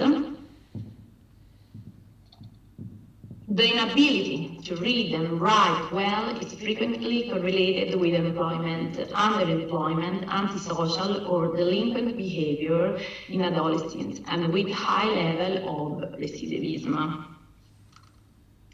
Now, let's move to Pinocchio, and let's start our reflection about this specific case study.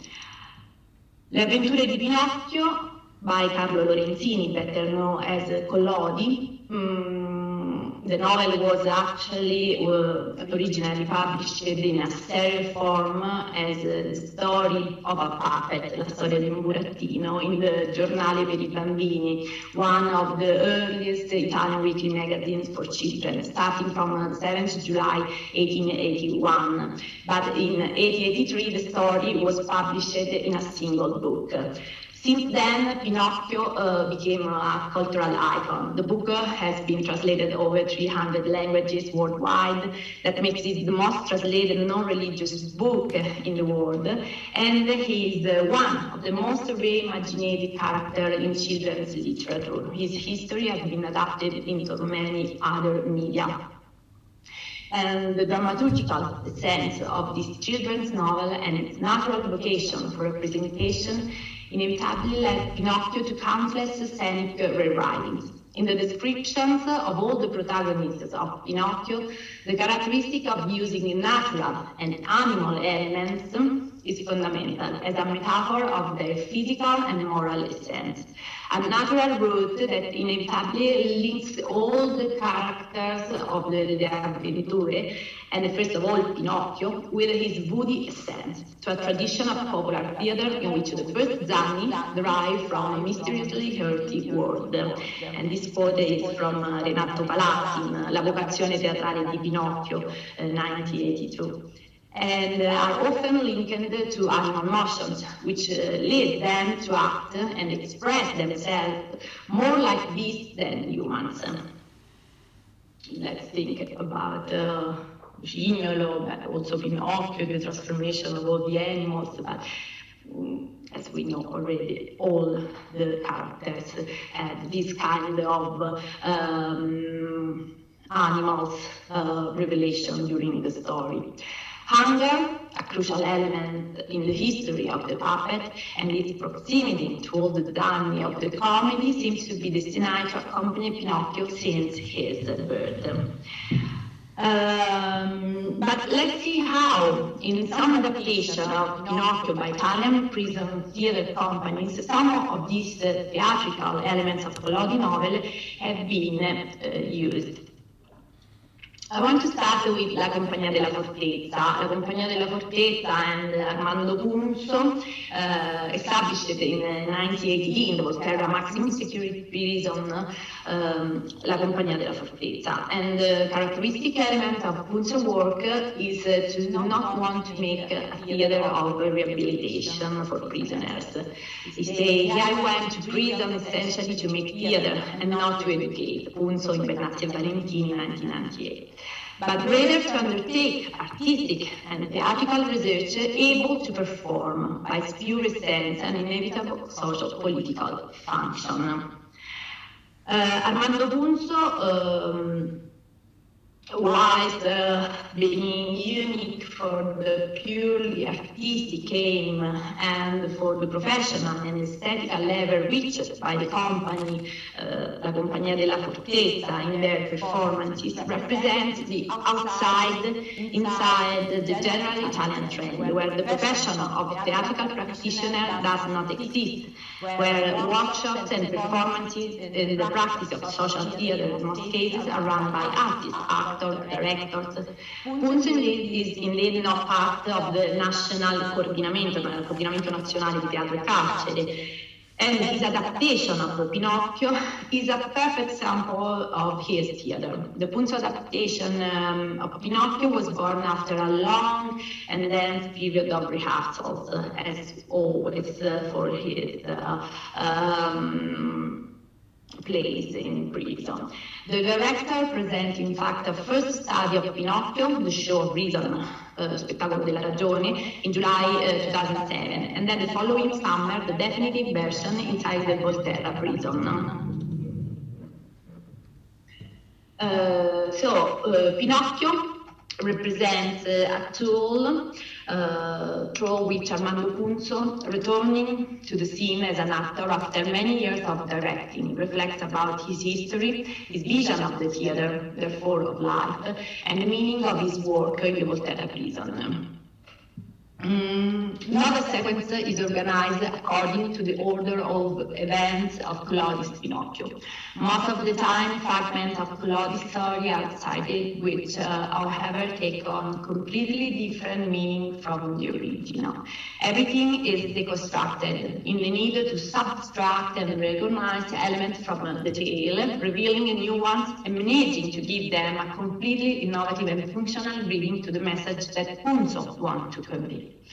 The text poetic and monologizing has very few and short dialogues, most of which take place between Punzo Pinocchio and the different creatures that slowly enter the scene, until it is completely crowded. Characters, but also everything. Numerous citations from literacy works that merge with Punzo writing, losing their connotation and fitting perfectly into the picture painted by the playwright.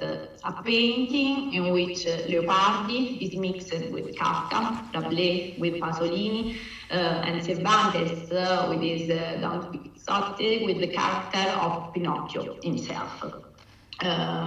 So he starts actually from Pinocchio, but then he arrived to really something completely different. Let's see the second one, the second adaptation made by the Roman Cultural Association, Arte Studio. Arte Studio and his founder, Riccardo Vannuccini, have been some of the first pioneers of Italian prison theater, when in 1982 Vannuccini with Antonio Turco carried out the first theatrical workshop in the prison of Rebibbia in Rome. Unlike Punzo, they don't they do not work in just one prison, because Punzo worked only in Volterra from the beginning, and he has his company there. Arte Studio and Vannuccini worked in prison all over Lazio, and not only in the context of prison theater, but they range in different areas of the social theater, from mental health centers to refugee camp to war zone. And I want to talk about the Pinocchio that they made in 2014, Pinocchio Imprigionato, in the staged by Arte Studio with the inmates of Regina Coeli prison in Rome. And here there is another difference between Punzo and Arte Studio, because Punzo works in a maximum, in a prison, a maximum security prison, so always with the same inmates from many years. Arte Studio, so Vannuccini and Alba Bartoli, Riccardo Vannuccini and Alba Bartoli, they work, Regina Coeli is a casa circondariale, so is a prison where we can find prisoners that are waiting for their trial or that have really short sentences. And for this reason, there is a lot of mobility, and quite always you start your theatrical workshop with some prisoner, with a group that changed completely in the end, because there is a lot of mobility. Alba Bartoli and Riccardo Vannuccini, facilitators and directors of the workshop, have used only words from Collodi's novel. They made a choral adaptation where the story of Pinocchio has been translated into a dream performance, in a blurred memory of the puppet story, and in which Collodi's words had the role of thread for the whole staging. But except for the words that, like an echo, are in all the performance, we have a completely different adaptation of the original story. With the presentation, the last adaptation that I want to present is by the Cultural Association MAST Officina delle Arti, and Francesca Rotolo is the president. Pinocchio, taken from Le Avventure di Pinocchio by Collodi, realized by the Cultural Association MAST for the theatrical project Fiabe in Carcere, Pinocchio and Alice Liberanti, was held by myself, Paola Cobone, from December 2017 to June 2018, with the inmates of the Cassino prison, and by the president of MAST, Francesca Rotolo, with the inmates women in the Rebibbia prison in Rome. We addressed this project to the fathers and mothers, inmates, with the aim of offering, through literature and theater, a different means of communication with their children, potentially capable of bringing the distance they were living in that specific moment, but also giving them the possibility to learn to read to their children, to create a new communication model for them for the future. So, during the workshop, we read the entire work of Carlo Collodi, The Adventure of Pinocchio, each with their own book, and together, aloud, during some dedicated sessions, commenting on it, dramatizing it, and making it ours. Subsequently, some passages were selected to be brought to the stage, and always together we then choose the interpreters for the different characters, trying them out and changing them several times. Trying to keep the original narrative thread intact, but also highlighting our personal interpretation of Collodi's novel. Our journey, like that of the puppet, was full of people and difficulties, quite as always for prison theater. And the group has changed several times over the months, despite having permanent members who have acted as a guiding thread for the newcomers. And take a definitive shape in March and face together the fundamental days of meeting with master puppeteers Fulvio and Stefania Pupuzzo, roll us into the reality so close to the Collodi fable and essential for understanding the parallel world of Pinocchio. With them, the participants during the workshop build their own puppet, which then became the co-protagonist of our final performance. A reinterpretation of the Collodi text that reveal new meanings and at the same time offer the actors on stage and the public who participate in our final performance the opportunity to discover a new Pinocchio, and above all, something new about themselves. In fact, the children and wives of the inmates on the stage and the families of the other inmates with minor children in the casino prison took part in the final show. A unique event for the Institute that wanted to follow us in this experiment, first of all of re-educational, emotional, and then certainly also theatrical. So, at the same time, I have sent, after I reflected about Pinocchio, about this case studies, at the same time I have sent a questionnaire to the facilitators and companies which are part of the Coordinamento Nazionale di Teatro in Carcere. This questionnaire is a questionnaire about their, in general, their work in prison, but specifically about the, I questioned them if they never used novel or a story as a starting text for the construction of a theatrical performance or a theatrical laboratory. At this moment, I received only 13 answers that can start to show us a trend, but cannot be considered as a valid research sample. But I want just to show you some of the results to start to reflect together about it. And as you can see, the 69%, more than 69%, used the romance or another narrative text inside their laboratory. I asked also if there were any reading session and if the book as a physical object entering prison. And as you can see from the answers to these two questions, reading together and bringing inside the prison books was part of the workshop, was part of the work together, exactly because in a place like a prison, bringing in a book and work on it and give them the possibility to work on it also alone, also by themselves, is something that creates a starting point for, of course, a theatrical part, a theatrical reflection, and then also performance, but also for themselves, for their personal growth inside their period in prison. Last question that I want to show you is if how the reading session happens. So if they have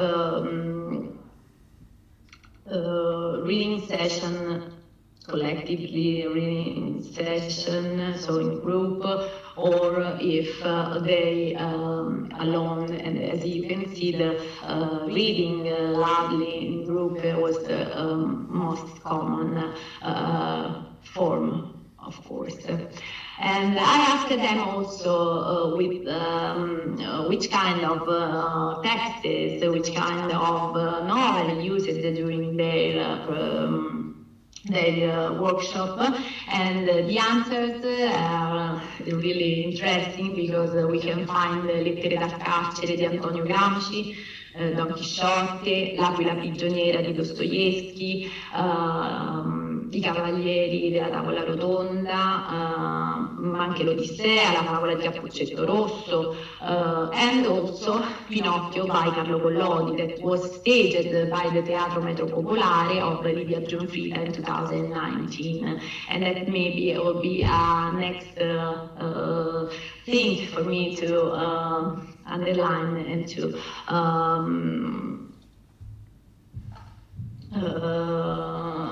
research. Some of the answers to my starting questions begin to be answered, but before giving them, we will have to wait for the results of further researches. What we can assume at this point is that the novel is for sure a privileged form for prison and applied theater. Maybe because when we repeat stories, doing so acts as a way of claiming ownership over them, we get inside their dramaturgy and make sense of them through direct engagement. So, what next? What are the next stage of my research?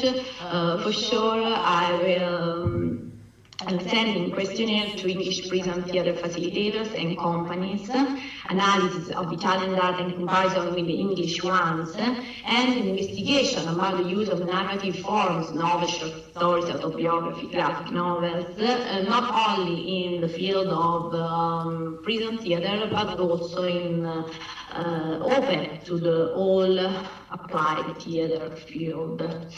I want to close my reflection with the words of Giuliano Scabbia, that, as Claudio Meldolesi wrote, was the initiator for several reasons of the new art in total institution, referring to the first form of social applied theater in the 70s.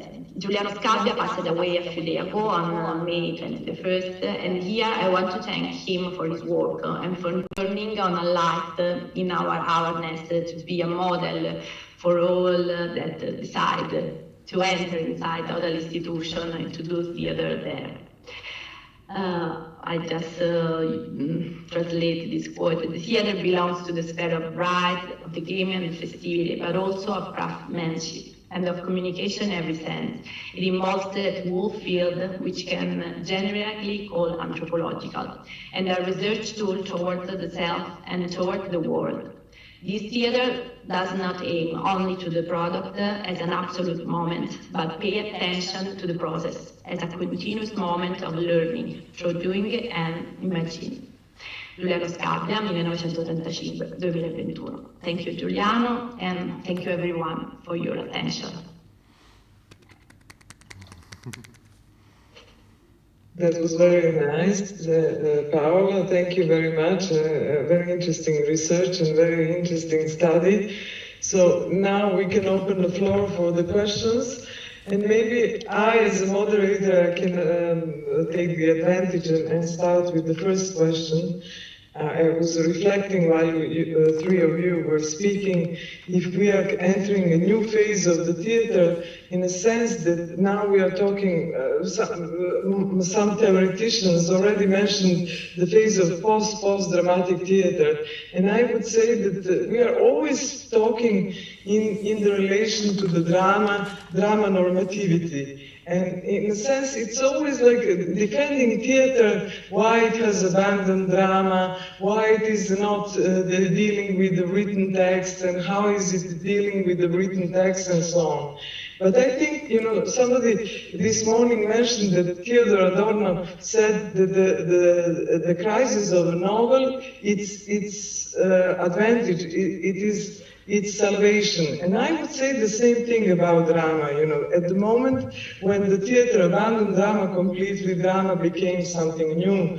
It was free to experiment, it was free to do, to go into direction of lyrization or epization in some cases. And we have now like a whole bunch of work which is really out of the, nothing to do with the traditional playwriting. It's like novels, poems, whatever. You know, I was always thinking about Elfriede Jelinek and who started the first. It was Peter Handke with his plays, Insulting the Audience and so on.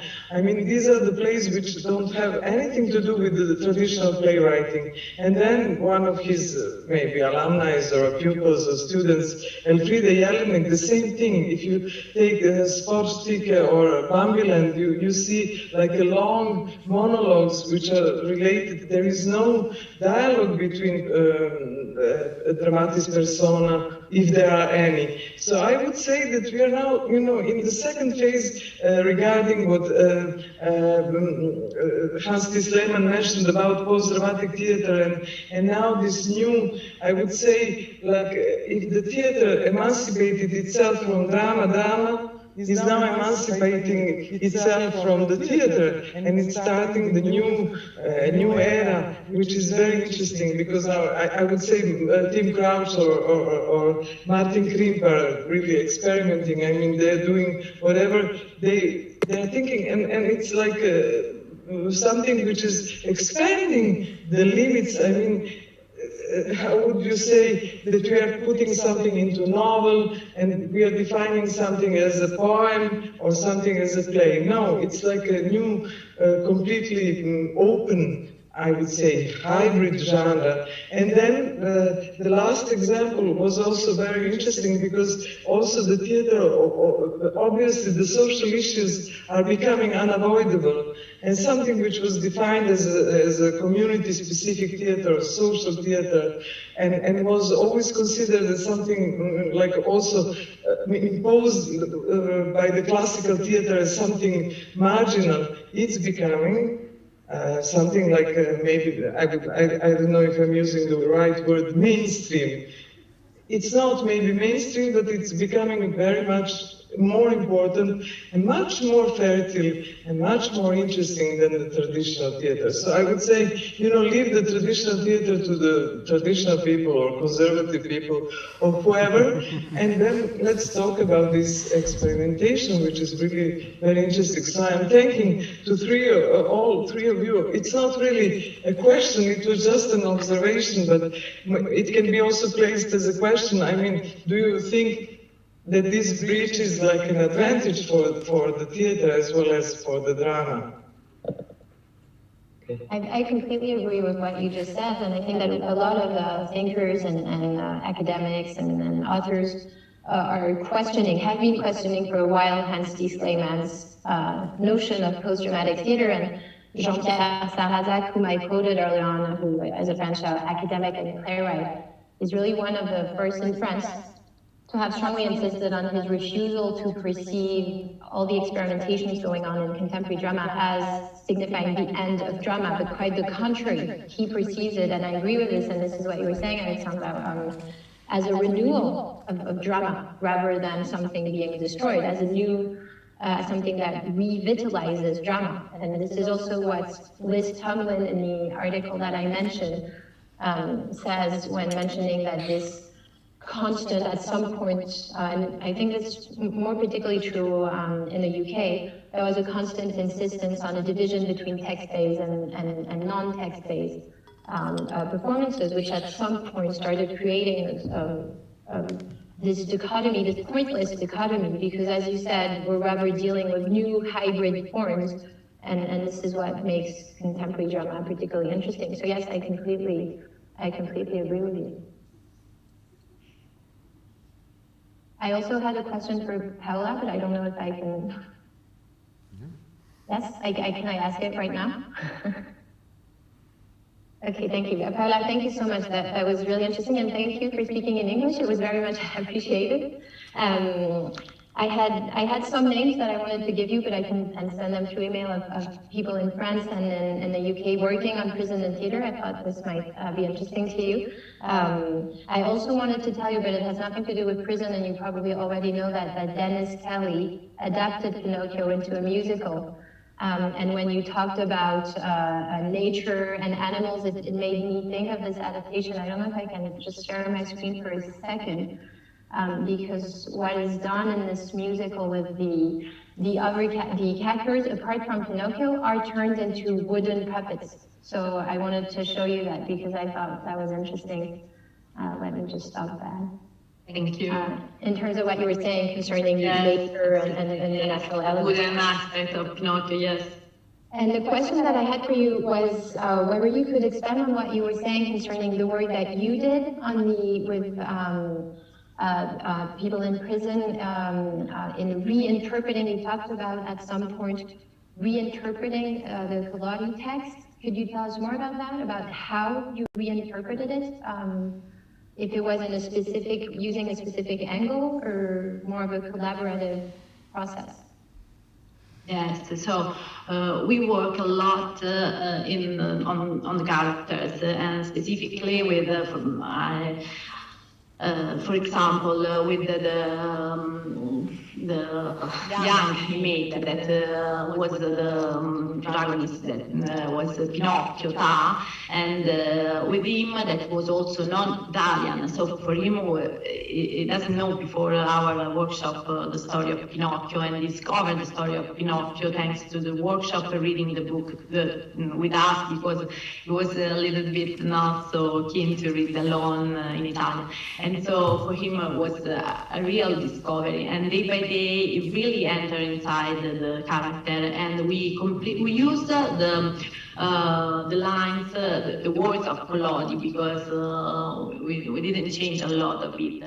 But then for Ta was a real changing for him, and the reinterpretation of the character was in his personal understanding of Pinocchio. And for example, in the monologue, when Pinocchio is listening to the music that is coming from the Teatro dei Burattini, and he is listening and saying to himself, no, I don't want to go, I want to stay, no, I want to go, no, I want to stay. Ta changed completely the Collodi words, the Collodi monologue, and use it in his personal way. And he used, for example, also rap, trap, something like this, to make him different in his personal language and way. And then he really understood the meaning, working on the text and working on the listening before, and then in writing with Pasquale, that was the other inmate, that was the Mangiafuoco, but sulla Volpe, that helped him to rewrite all of it in his personal view. I don't know if I'm answering to your questions. That was this. And this is what we have done. So working there during the workshop with the text, reading it together, and then when we start to build the performances, also rewrite the text. And for this reason, in the beginning, I say that it's, in my opinion, a novel in prison theater became a track because you follow it, but it's not. It's a container for many things and the track to follow, but then it is transformed from the story and from the personal really reading that each one of the participants have of the text. Thank you. Okay, we have here people who would like to ask questions. I think Maria Elena Capitani wants to ask something, Vicky, so please, you may do so. Thanks so much, Alessandra, and hello, everybody. First of all, I would like to thank Andrea for letting me know about this wonderful event. I'm really happy to be here with you. And yeah, so the question for Vicky. I've always been fascinated by intertextual echoes in Martin Grimm's output. And I'm deeply interested in his intertextuality, that is to say, references to Pinta, rewritings of, as you know, classical tragedies, etc. But I think that it is also interesting to know that there are many intratextual references in his output. So we have many flares, we have recurring motifs, and yeah, metaphors, characters. So I would be pleased to hear what you have to say, what you think about this, being a Grimm expert. Thanks so much, Maria. I just first say how nice it is to see you. I'm so glad you're here today. Thanks for the excellent question. Of course, your own work is extremely important in the field, and we're very fortunate to have you doing a project for this series. I'm just registering that before I attempt to answer. There is a lot of intertextuality, absolutely. So even as I was quoting these very selected, very few quotes that I was using today, even they point to the fact that some phrases will recognize. So, you know, when she kind of talks herself, no, he talks about his wife, the narrator in the play, as posing as a girl next door, that to us who know Grimm's work is directly in dialogue with attempts on her life, obviously, where there is a scenario that bears that same title. That's only one example. There are Bobbies, there are Claires, there are all kinds of darlings and sweethearts, and all those words that recur so much, and actual chunks of dialogue. I've never asked him this question. I'm not pretending to speak for him. This is only my interpretation. If I had to answer this, I would say it is a very... I would hazard to say it's a very playful, knowing nod to his own work that recurs a lot and quite intentionally. And it's almost in a kind of disregard of whether that's going to be interpreted as reductive or obvious. I think he's, I detect, I'm trying not to speak, but as claiming to know. So I detect a kind of fascination with the playfulness of language itself and how it might be adapted to different situations. So it's almost like these sketches recur. If I can use a metaphor, it's like he's this wonderful songwriter, let's say, who has these different lyrics that might appear in different variations in different songs, in different moods and contexts. So it's that type of thing. A name, a dialogue, and how it lives again and lives differently in a text of a totally other genre or style or mood or atmosphere. So I'm very fascinated by that because I find it quite an inexhaustible well.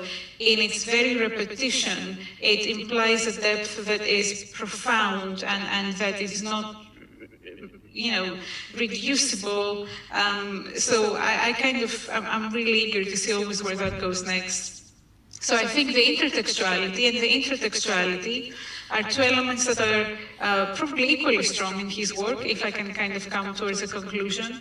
And for me, the intertextuality, the more I've worked on this project, if we apply that term text to something that is non-verbal, that is visual, that is auditory, just the extent of it is really, the range of it is quite remarkable. But that's only scraping the surface of what is a truly excellent question, Maria Elena, and indeed probably just a study unto itself. I also, just before I make myself quiet, I want to say to Alexandra's simply excellent comment. I've written it down to remember it. That drama is also breaking free from theater. My goodness, I think people have tried to say that, to articulate that thought in many different ways and failed, and there it is in so few words, and it's exactly what it is. And just to underline it, triple underline it, and put it in bold, and also to say, this is an obvious comment perhaps, drama, coming from a verb that implies action, zro, is to do something, to act, quite simply in Greek, drama is the one that carries the action. Theater is something I look at. So wherever or whenever drama became relegated to passivity, I never quite understood. So I'm really fascinated, again, by Alexandra's comment, with which I agree wholeheartedly, and I thank you for it. That's all I think for now. Thank you. Thanks so much for your generous answer. Thank you.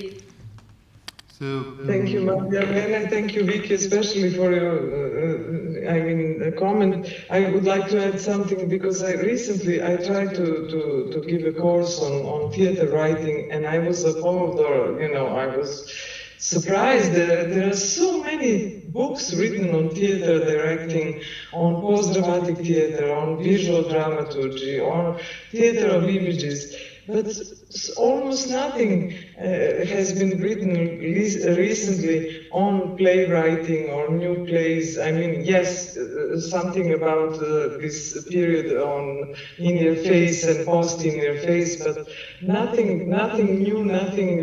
So I'm hoping that you will contribute, Vicky, and also Aloysia, that you will expand this field and give us more food for thought. And Andrea, I can see you would like to make a question, right? Yes, because thank you very much, Alexandra.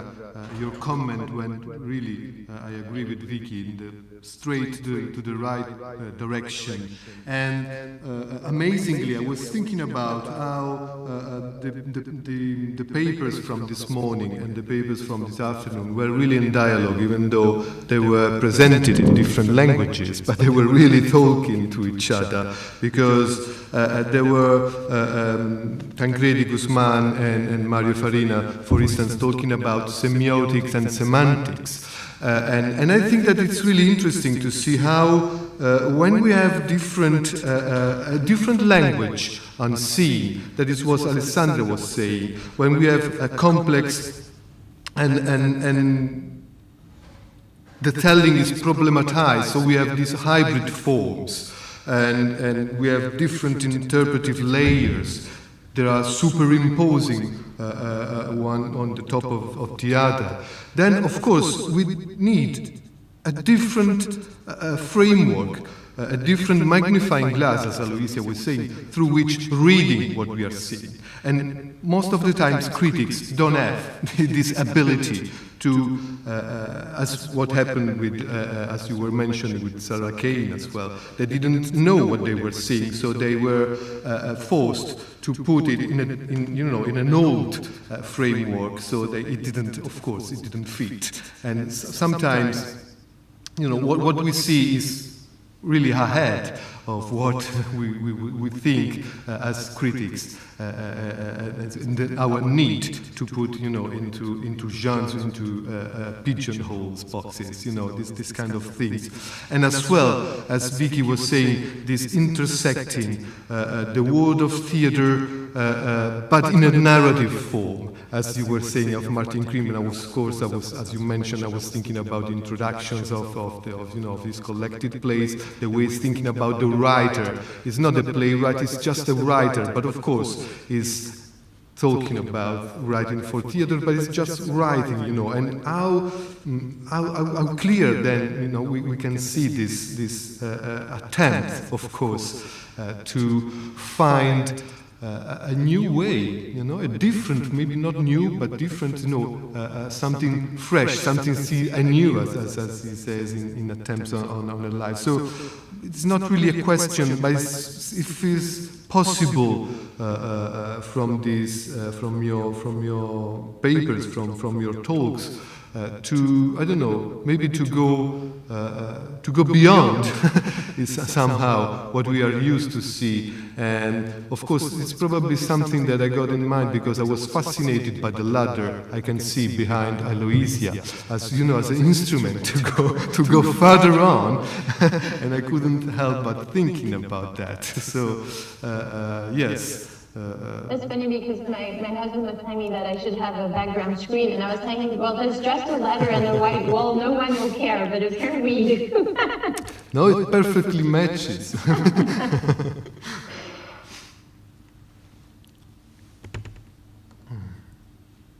Okay, thank you, Andrea.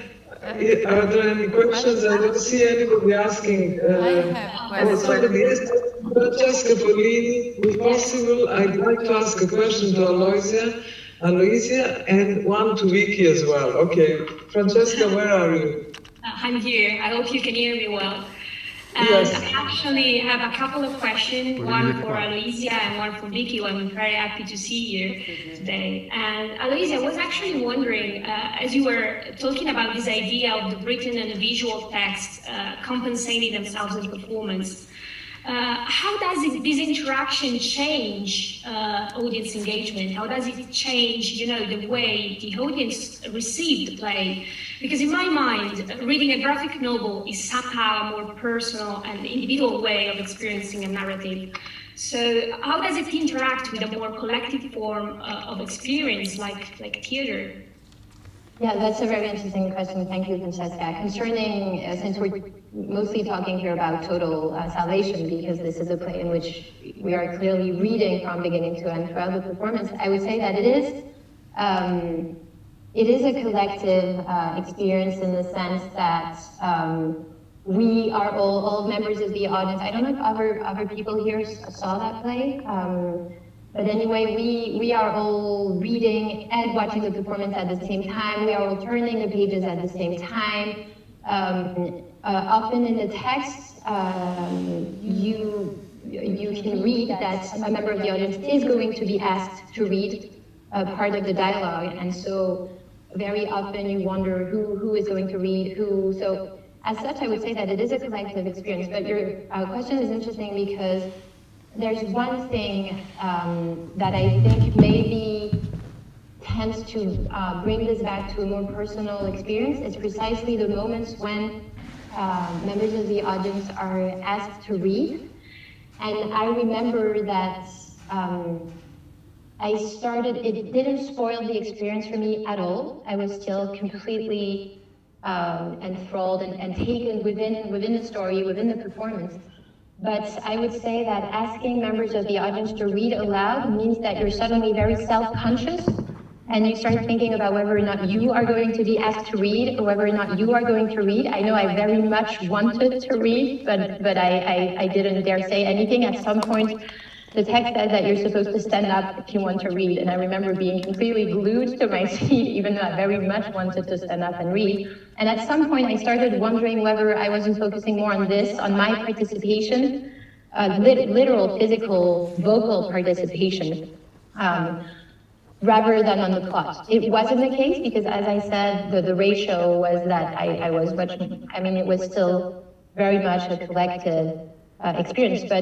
But the act of reading aloud and the fact that it's something that brings you to your own participation, personal participation, is something that I would argue perhaps brings back some of the more personal reading experience into the performance. But yeah, that's a very good question because of course this is one of the major differences between reading, which is supposed to be personal and something that you do by yourself and you use your imagination, and watching a play. It becomes very different when the act of reading is either a collective act in the audience or is staged. Then it becomes a collective experience. So, I don't really have an answer, at least not immediately, because this is precisely a field that I'm researching and that I find very interesting. But in terms of total salvation, I would say that it's both collective and personal, intimate. But it's true, and I think this was probably what your question was leading to, Francesca, when it becomes intimate, the risk is that it might take you out of the performance. I don't know if what I'm saying makes sense. Yeah, sure. So there's obviously a risk here. I agree with you if this is what you were suggesting.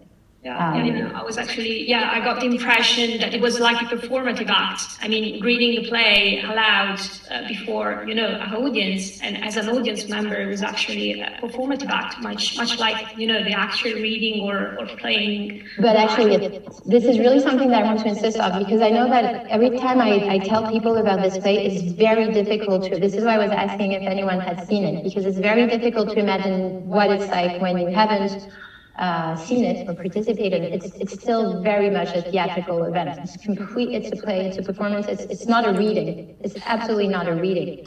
Because of this interaction that I was talking about in my presentation, because there's a constant interaction between text, drawings, and performance, which means that I was talking about Crouch being a magician. I really think that there's some sort of magic there, because I can't tell you exactly why. I'm trying to understand why it's still very much a theatrical event and not just an act of reading. I would say that the interaction between the different media is part of the answer, but so no, it's not just a reading. It's a performance, it's a theatrical event, except once again when we are asked to read the play, I would say that this is a moment when it's back to our own intimate persona. I can see that someone is. We are going to hear, oh yeah, great, that's wonderful. 3 actors read some abstracts. Thank you. Thanks for answering my question. And I was actually going to ask Vicky, I was actually going to ask a question about the interaction between the text and the intertextual references you were mentioning. I mean, how could they be read in terms of authority? I mean, do you think that intertextual references somehow reinforce the idea that there is an unreliable narrative in the play? Or do you think that they could be seen as a kind of alternative authority to the text? Francesca, so good to see you. Also, just to say, it's been a couple of years, and I'm reminded of our conversation face to face back when those kinds of conversations were happening in London. So it's so nice to see you and to hear you. And this is an amazing question, as you've probably just seen from the reaction on my face spontaneously. So I don't know if I'm on topic if I reply by saying that, of course, I think that it takes a playwright who's very well read and very well versed also in different cultural contexts, genres, and languages to be able to perform intertextual narratives as a writer with the finesse that Crimp manages. So I think there is an element, and I say this only as a positive, because I am very much in awe of those exercises of intertextuality and on intertextuality. I think there is a narrative, yes, of the author themselves kind of reinforcing their authority and their ability to sustain, to bring together and sustain those different narratives, while at the same time creating something that is wholly original and their own. So yes, I think there is an element of very sophisticated artistic control that is both a means and an end.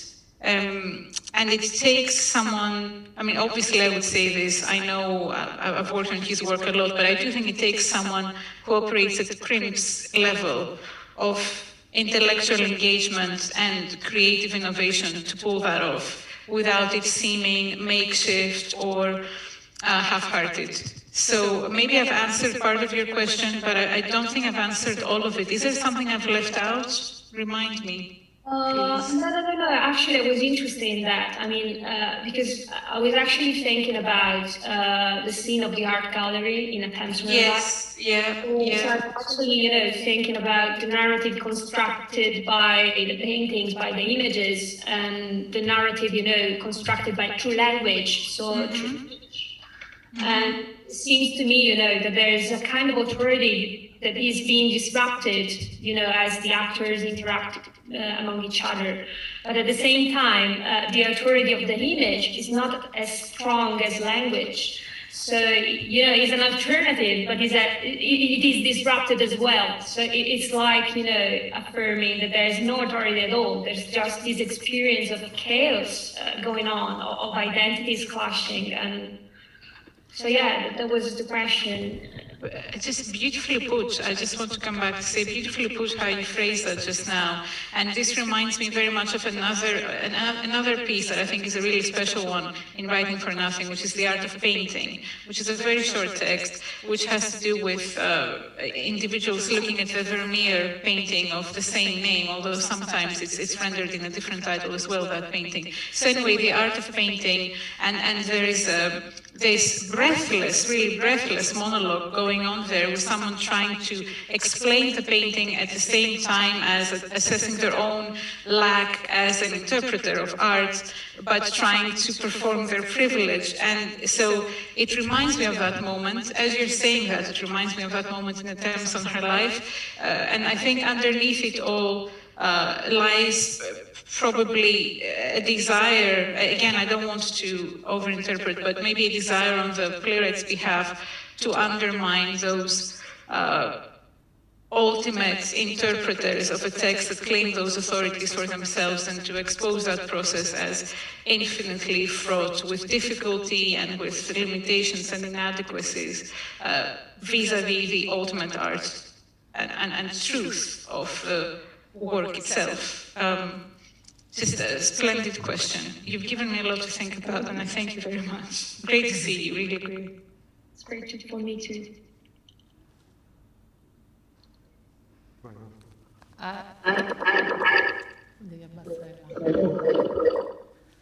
Thanks to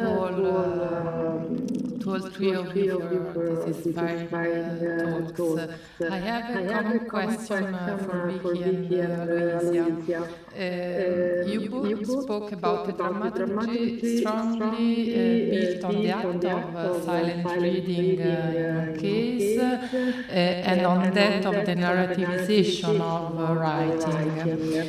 In what way has this trend changed, in your opinion, the destination of the theatrical text? And for destination, I mean the production, of course, the production of the show, the spectatorship habits, but also the diffusion, the commerce of the pretext and the additional policy. I don't know if my question is clear. And I have an observation, another question for Paola. I know that Pinocchio is not the only novel you have used in your work in prison. So, why do you prefer to use the novel form as a facilitator? Thank you.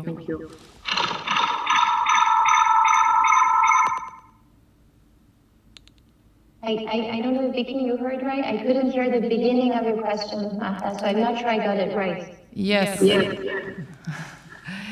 The beginning of my question is about what do you think, in what way this trend changed the destination of the theatrical text. You spoke about the text written to be read to, something new.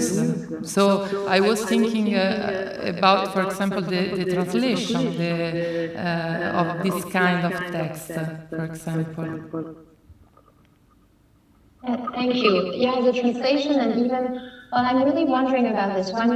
One first thing that we can say is that clearly, I think are more play texts, more scripts that experiment on the page. I'm not sure that the aim, and I actually don't think the aim on behalf of the playwrights is because they want their plays to be read. I don't think that's what they want at all.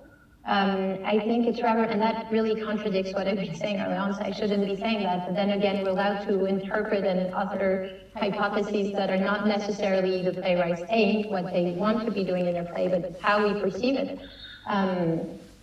I think it rather has to do with trying to find a way to transcribe what is going on stage on their page, or the other way around.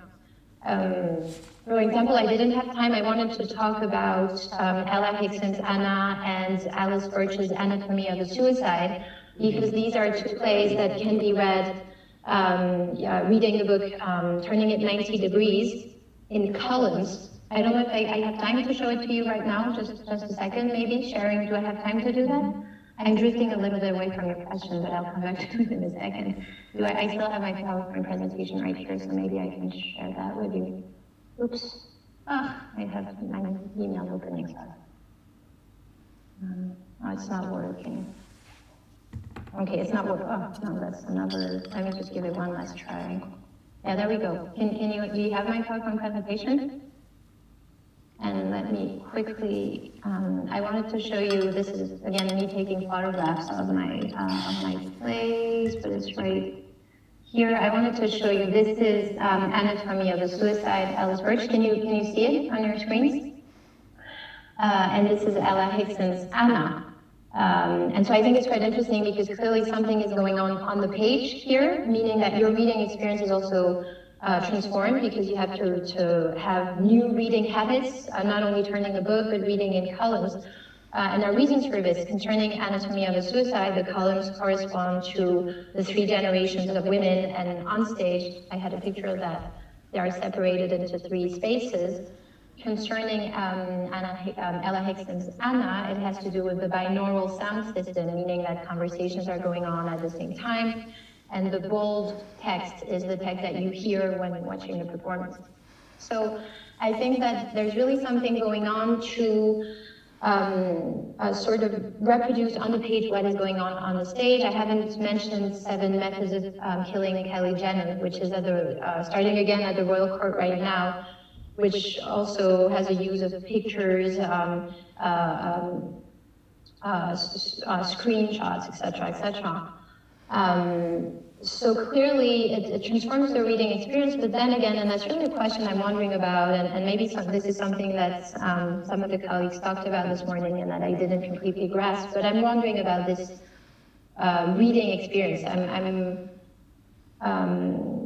wondering if it's not rather something you go back to. I can't remember, I think Vicky, you were the one suggesting that. You go back to the text, and what happens on the page helps you remember what happened on stage. If I think I'm not mistaken, I think Carl Lavery says that in one of his articles in which he talks about the text as postscript. Something that is a sort of ghost, a memory of what you witnessed on stage. So in terms, I'm not sure I'm answering your question, Martha, I'm sorry. In terms of, I am partial, okay, great. In terms of how this changes our reading experience and the book itself, I don't really know about that. I think it does sort of bridge a gap between the page and the stage. Does it mean that the book becomes self-sufficient? I'm not sure. And when listening to you, Paola, I was wondering, and then you will be able to answer that, is the fact that novels are used rather than plays is also because they're easier to access, probably, rather than plays that are not necessarily easy to access when you haven't seen the performance. So once again, this would contradict my hypothesis, but it is a hypothesis. So I'm not saying that some plays are meant to be read. I'm wondering about that. I mean, can reading a play be self-sufficient? I think that's really a very stimulating question, and I don't have an answer to that. And once again, I'm sorry, I'm answering your question with another question, Martha. But so yes, just to say that clearly something is going on in contemporary British drama on the page, in the play text. But when this is something, when I was saying that it's not something that playwrights willingly do, I remember, for example, asking Ella Hickson about this in a Q&A session that we had with her. I asked her about how we have all the conversations in the text of Anna, and we don't have access to all the conversations when watching the play. So in a sense, the reader has access to more elements than the audience do, because we have all the conversations going on the page, whereas when we watch the play, we only hear part of the conversation. And I asked her about that, and I remember how, in fact, she didn't, in her answer, she didn't focus on how we have access to more elements when reading a play, but how she finds it very interesting that when watching a play, there's a whole world that we don't have access to. And this is, according to her, what theater is about. These gaps, these corners where things happen but that you don't have access to. But I found it quite interesting that her answer would focus on performance and not on reading. So once again, she did not consider herself as writing for readers, but as writing for an audience. Sorry, this was a very lengthy answer. No, that was really good, and it reminds me of what Tom Stoppard wrote, I think in the introduction of the Coast of Utopia, when he says that a play is a deceptive kind of book. It is the transcription of an event written in advance of that event. So, of course, that is exactly what we are talking about, I think. And of course, in transcriptions, you know, you can miss something that, as Vicky was saying earlier before, you see in theater, of course. That's that part of that what I was meaning when I was talking about semiotics and semantics. In theater, you can see something that you cannot read on the page, of course. And it is also to add problems and questions and issues to our discussions. But yeah, that's what is interesting, I think. Yes, I think that's a very fascinating point that Andrea just made. And it's very interesting to see how ultimately both forms, the written and the visual, have certain advantages unique to themselves over the other form with which, of course, they're intimately partnered. So just if I can try to stay focused on Marta's question and because it's of course an excellent question that gives me so much to think about. Just 3 points I want to make. This question about translation, and that allowed me to think also about translatability. So I think a text that's a more expansive canvas, more sparsely inhabited on the page, but with such maximalist meanings embedded within those few words or fewer words, makes itself more translatable culturally and more applicable or cross-applicable in different cultural, social, political contexts, which is a unique strength. So the less referential, the more applicable. But the translation of it becomes more difficult. And now I'm thinking about Elisabeth Angel Perez, when I've, on occasions where I've heard her talk about her experience of translating Martin Krim's text, obviously, and the challenge is a real challenge there. And this is someone who is, of course, at the highest end of scholarship on Krim's work, and has this intimate and intuitive knowledge of the writing. But when it comes to the practice of translation, there are real practical choices that have to be made. And when a text is deceptively simple in its sparseness, that's difficult, but I think what's happened to Martin Krim's theater in recent years that has made it very challenging is that it has become also very maximalist on the page, while at the same time remaining elliptical, which is an exercise, a balanced exercise that, again, I think is extraordinarily well pulled off and not for the faint of heart to undertake that. But that was one point. Another point was, it's really interesting, just bringing it back to the practicals of theatre making. The roll chords. There's an example that I'd rather not name the play. I name it, I think, in a publication, but maybe it's best not to here. A play that I saw, a new play at the Royal Court, which isn't a Martin Krim play, was very different in the production from how it is in the published version. So it's really very straightforward for me to understand when people are talking about that play in conferences and haven't seen the production. They're using the play text, which, however, is entirely not what happened at the end of the production that I saw.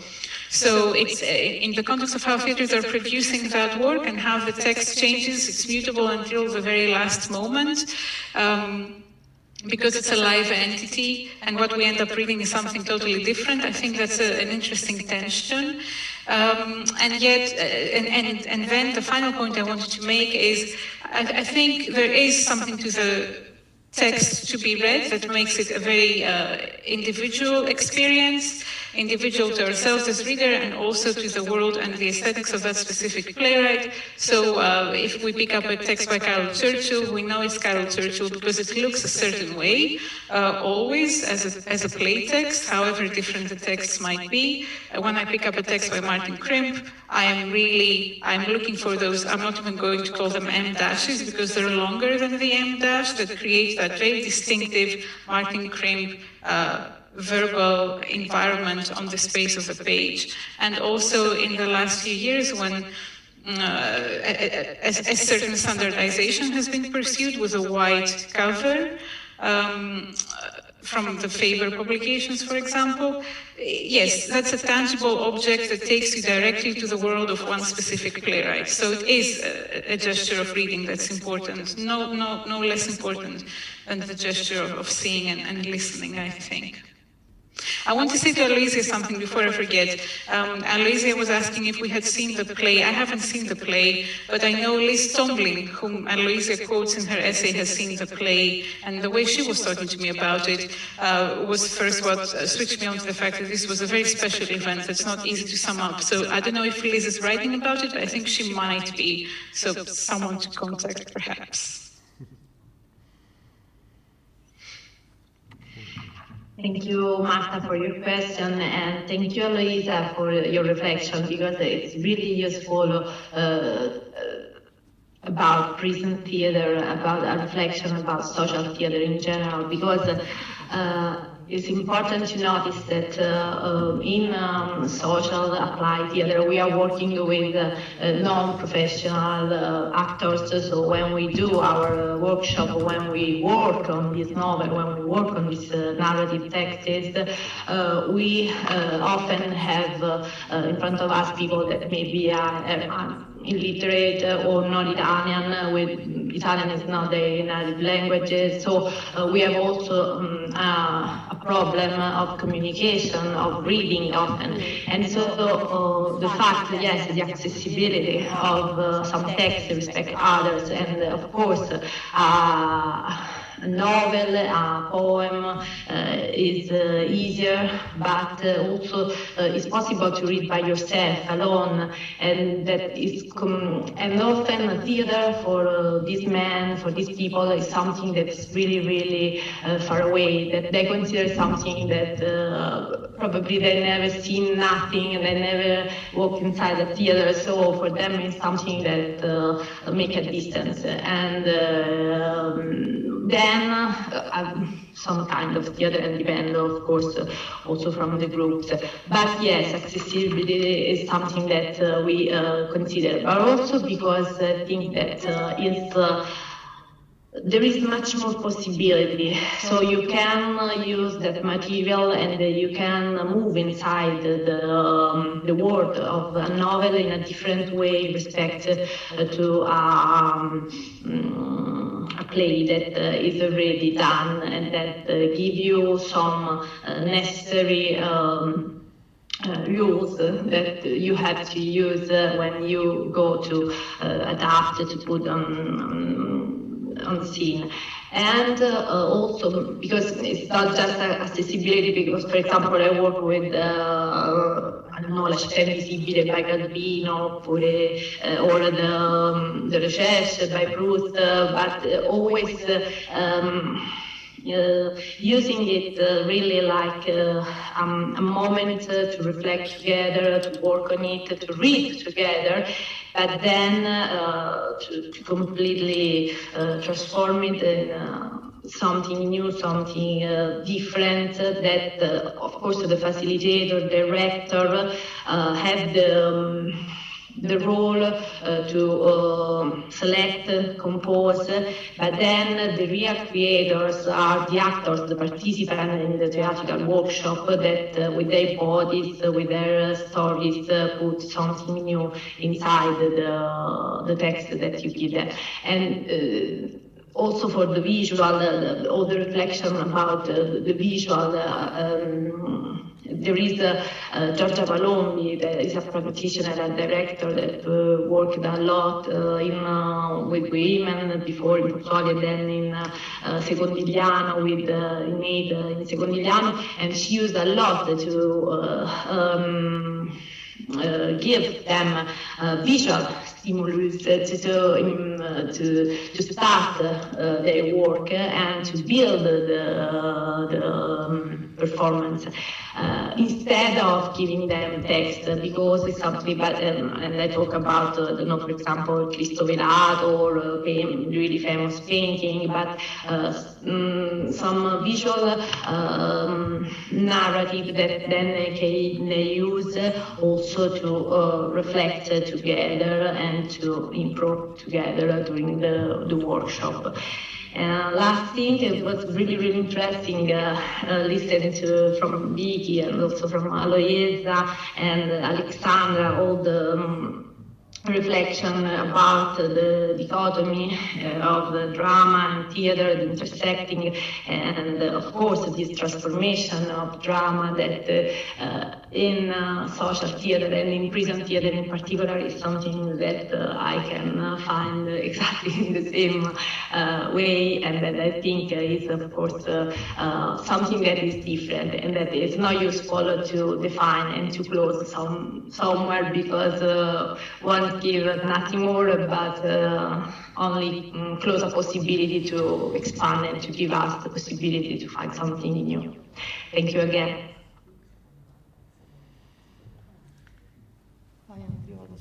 Well, okay, thank you. Maybe I should say thank you to all of you for this wonderful discussion. I mean, all of your presentations were very interesting, but this discussion was even more interesting, and really thank you, everybody. I think I should give a word to organizers, Andrea and Marta, because they have some announcements to make. And I really wish you all the best and hope to see you in some other occasion where we can talk even more on this subject. Thank you. Thank you very much to Alexandra as well. This is exactly the moment when we regret the socializing and the refreshments that usually follow the event, and we will save them for better times, probably.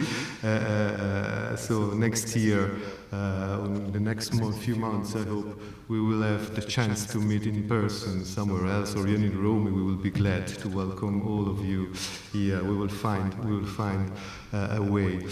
Anyway, now that's the moment of the reading. Of course, we are in a theater. That's why we try to overcome all these technical difficulties just to be in the theater, so as to have someone reading texts. For today, we choose, of course, to read an extract from Total, Immediate, Collective, Imminent Terrestrial Salvation, of which we have been talking about. And we have three students of our degree courses reading. They have been studying as performance, so they are actually trained as actors. Their names are Marta Manduca, Stefano Donzelli, and Roberto Fiorentino, so please welcome them on the stage. You should have received the link to the YouTube streaming, because the camera shooting them is just, it was difficult with Zoom, so you will have on the streaming on the YouTube. Thank you, and we will say goodbye after the reading. Of course, we will be back at our chairs.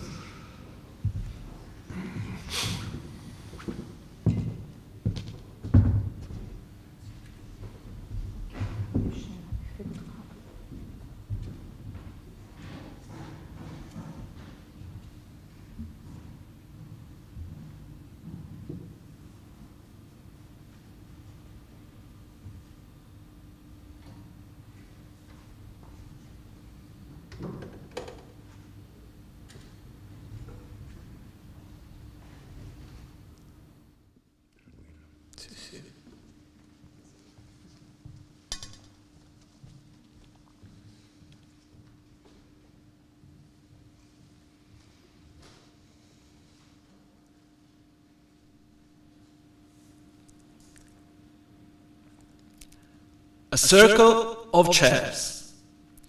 Each audience member is given a book of the text as they enter. The actor who plays Anna enters the circle. A welcome to the audience. Hello. Thanks for coming. Thanks for being here. You should all have a book. Does everyone have a book? This book is part of the play. It's part of the play. There are pictures in the book that also tell a story. In a minute, we'll all open this book together and we'll invite you to turn the pages together. We'll all turn the pages together. At some moments during the play, we'll invite some of you to read aloud. Is that okay? Are we good? Are we ready? Okay, let's turn to the first page, the title page. The book is opened. Total, immediate, collective, imminent terrestrial salvation.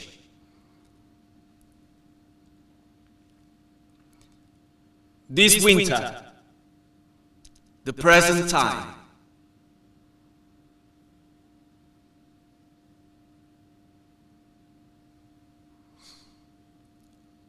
The future. 2 years from the present time here in this theater. The action of the play takes place 15 years in the future from when you're reading this. Hot sun. The sounds of the play. A young woman asleep on the grass. A book by her side. Skin sunburned, hair tangled. An older woman watches the young woman sleeping at a distance. Heart pounding, mouth dry. The older woman has a leather bag over her shoulder. The young woman wakes. The smell of earth and flattened grass. She finds her place in the book. Some of what she reads may be hard to hear or even inaudible. The young woman reads. Eyes, blink, eyes, wake. My place. Now everything is described. Near sight, this last chapter, this. Do not read ahead. Hello, last book ever. Hello, last words ever. Hello, old buddy. Old buddy. Last buddy. Hello, earth, ground, grass, man beneath all me. Feels the heat of the light, strong heat, bright. This is the moment she remembers. She is empty, hollowed out, virtual. Not much of her left, not much. A good vessel. The young woman reads. A girl kneels on the ground and reads from her book. Come on, eyes, you disappointments. This girl is me. Described as me here. It's me, alone in this spot, in this community, this patch of earth, at the base of this atmosphere. These coordinates so long alluded to. Can read fast now. Yes, can skim. Not skip, never skip. Clear sight. So hot here. Hot. The change is in. Is coming in. Resolutely in. This girl can feel it. She can. What time it is? What time? This girl feels small, but is about to emerge, to change, to slide through out of here, out of her, all of us. Could sing a praise, could kneel here on the dusty earth and sing a praise to the dark, to the ink dark. The young woman senses the presence of her father. The young woman stands up. She straightens her clothes. The sun on her skin. Dad? The girl reading is 18 years old. She has lived in the place where this play is set for 13 years. She has come to this place when she was 5. A hard place to live. Hope, hunger. Dad? I thought you were one of the women. I thought... My eyes... Focus. Concentrate. Your answer.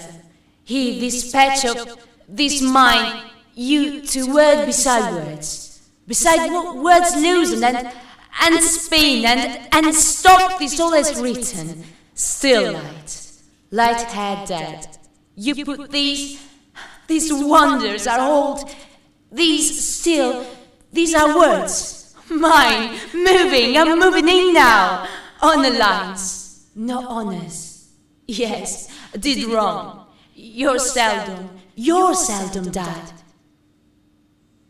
Has it begun? Will the words leave first? Dad? Miles? Stood up too quickly. What time is it? We're nearly there now, aren't we, sir? Any minute now, Dad. You come to fetch me for it. You come to bring me to the moment. Dad? Was having such a dream, Dad. Such a dream. Eyes slow to adjust right now. Can't find their fix. She studies the page. She reads with her face close to the book. She flicks back to the beginning. She finds her place again. The young woman reads. You stay exactly where you are. I shout. I only have to and they come. You a tourist? Huh? An American? Stumbled here by accident, did you? Get back to your tour bus, lady. Get back to your hotel room. Watch it all on TV. Know what this is. Know where we are. Know what time it is. What's coming. Not know what's coming? Are you the dumbest of the dumb? How'd you get in anyway? How'd you even get this close? This land is circumscribed, protected, this area, that perimeter, up to the region further, to the mountains. Can't just walk in. Can't just walk, stay back. Serious or stay back. Are you alone? Huh? Do I know you? Huh? ¿Te conozco? ¿Hablas inglés? ¿Has venido a llegarme? Have you come to take me? To kill me? Is that it? You're going to kill me? Fear. Do you even speak? I can read ahead, but it's not sanctioned. Fear. Turn the page, Saul. 10 minutes before this moment here on stage. Young woman, Saul. Older woman, Anna. Anna reads from her book. It's just me. Look. No one else. Look. Look. How long were you even there? I didn't want to wake you. How long? Not long. Sleep is sanctioned. Where is everyone else? Prep. Not you? Well, I'm ready. I'm guessing you're ready then. Yes, I am. Is that what you're wearing? Unless he tells me. You look nice. No matter. Look. Oh, I can see. No matter. You got medal? Yeah. These buttons, this watch. You'll fry. Sol looks to the sky. Shelter her eyes from the sun. Nausea. Needlegrass. What time is it?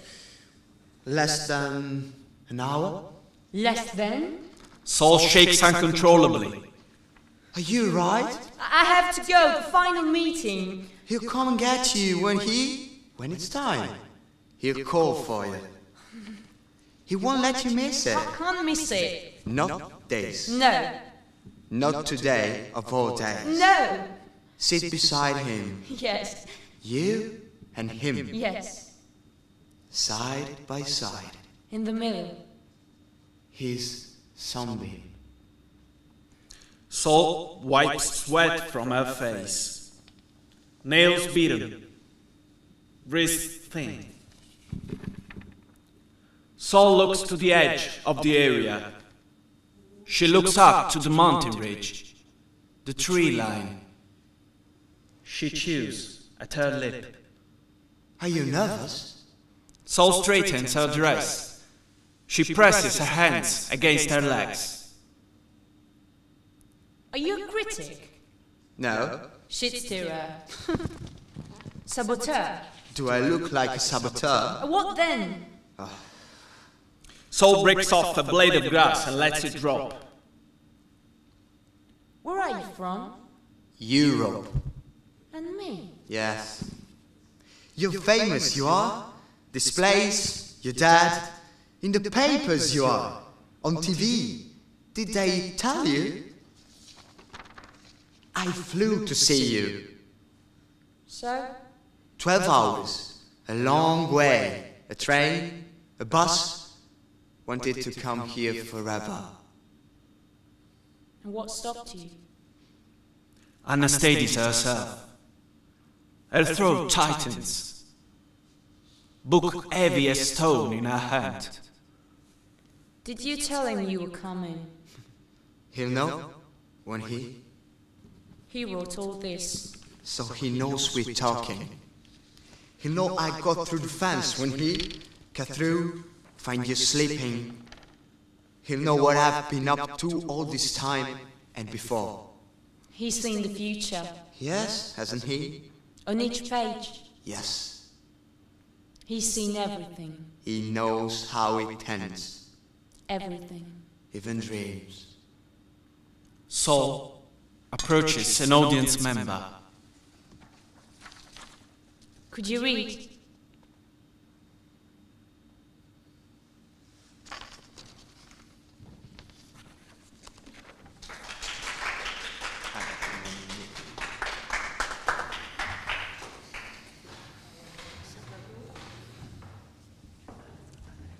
Thank you. Grazie.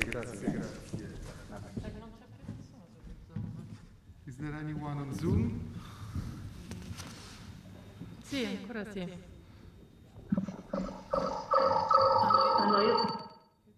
Okay, so thank you very much. Thank you very much for being with us today till the end with the reading of our three wonderful student actors.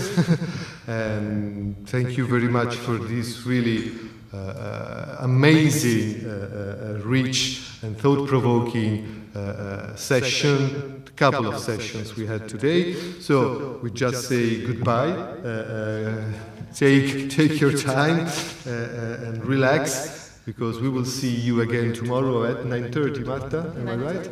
So thank you very much to everyone, and see you tomorrow, 9:30, on the same channel, on Zoom and the YouTube channel.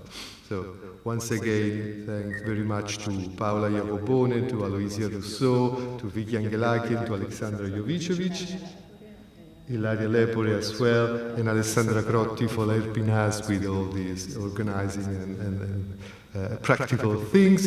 And well, See you tomorrow.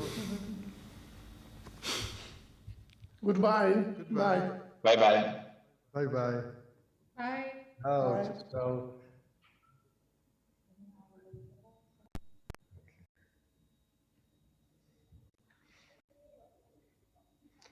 Ok, ci salutiamo su Zoom anche io e te, Marta. No, io continuo.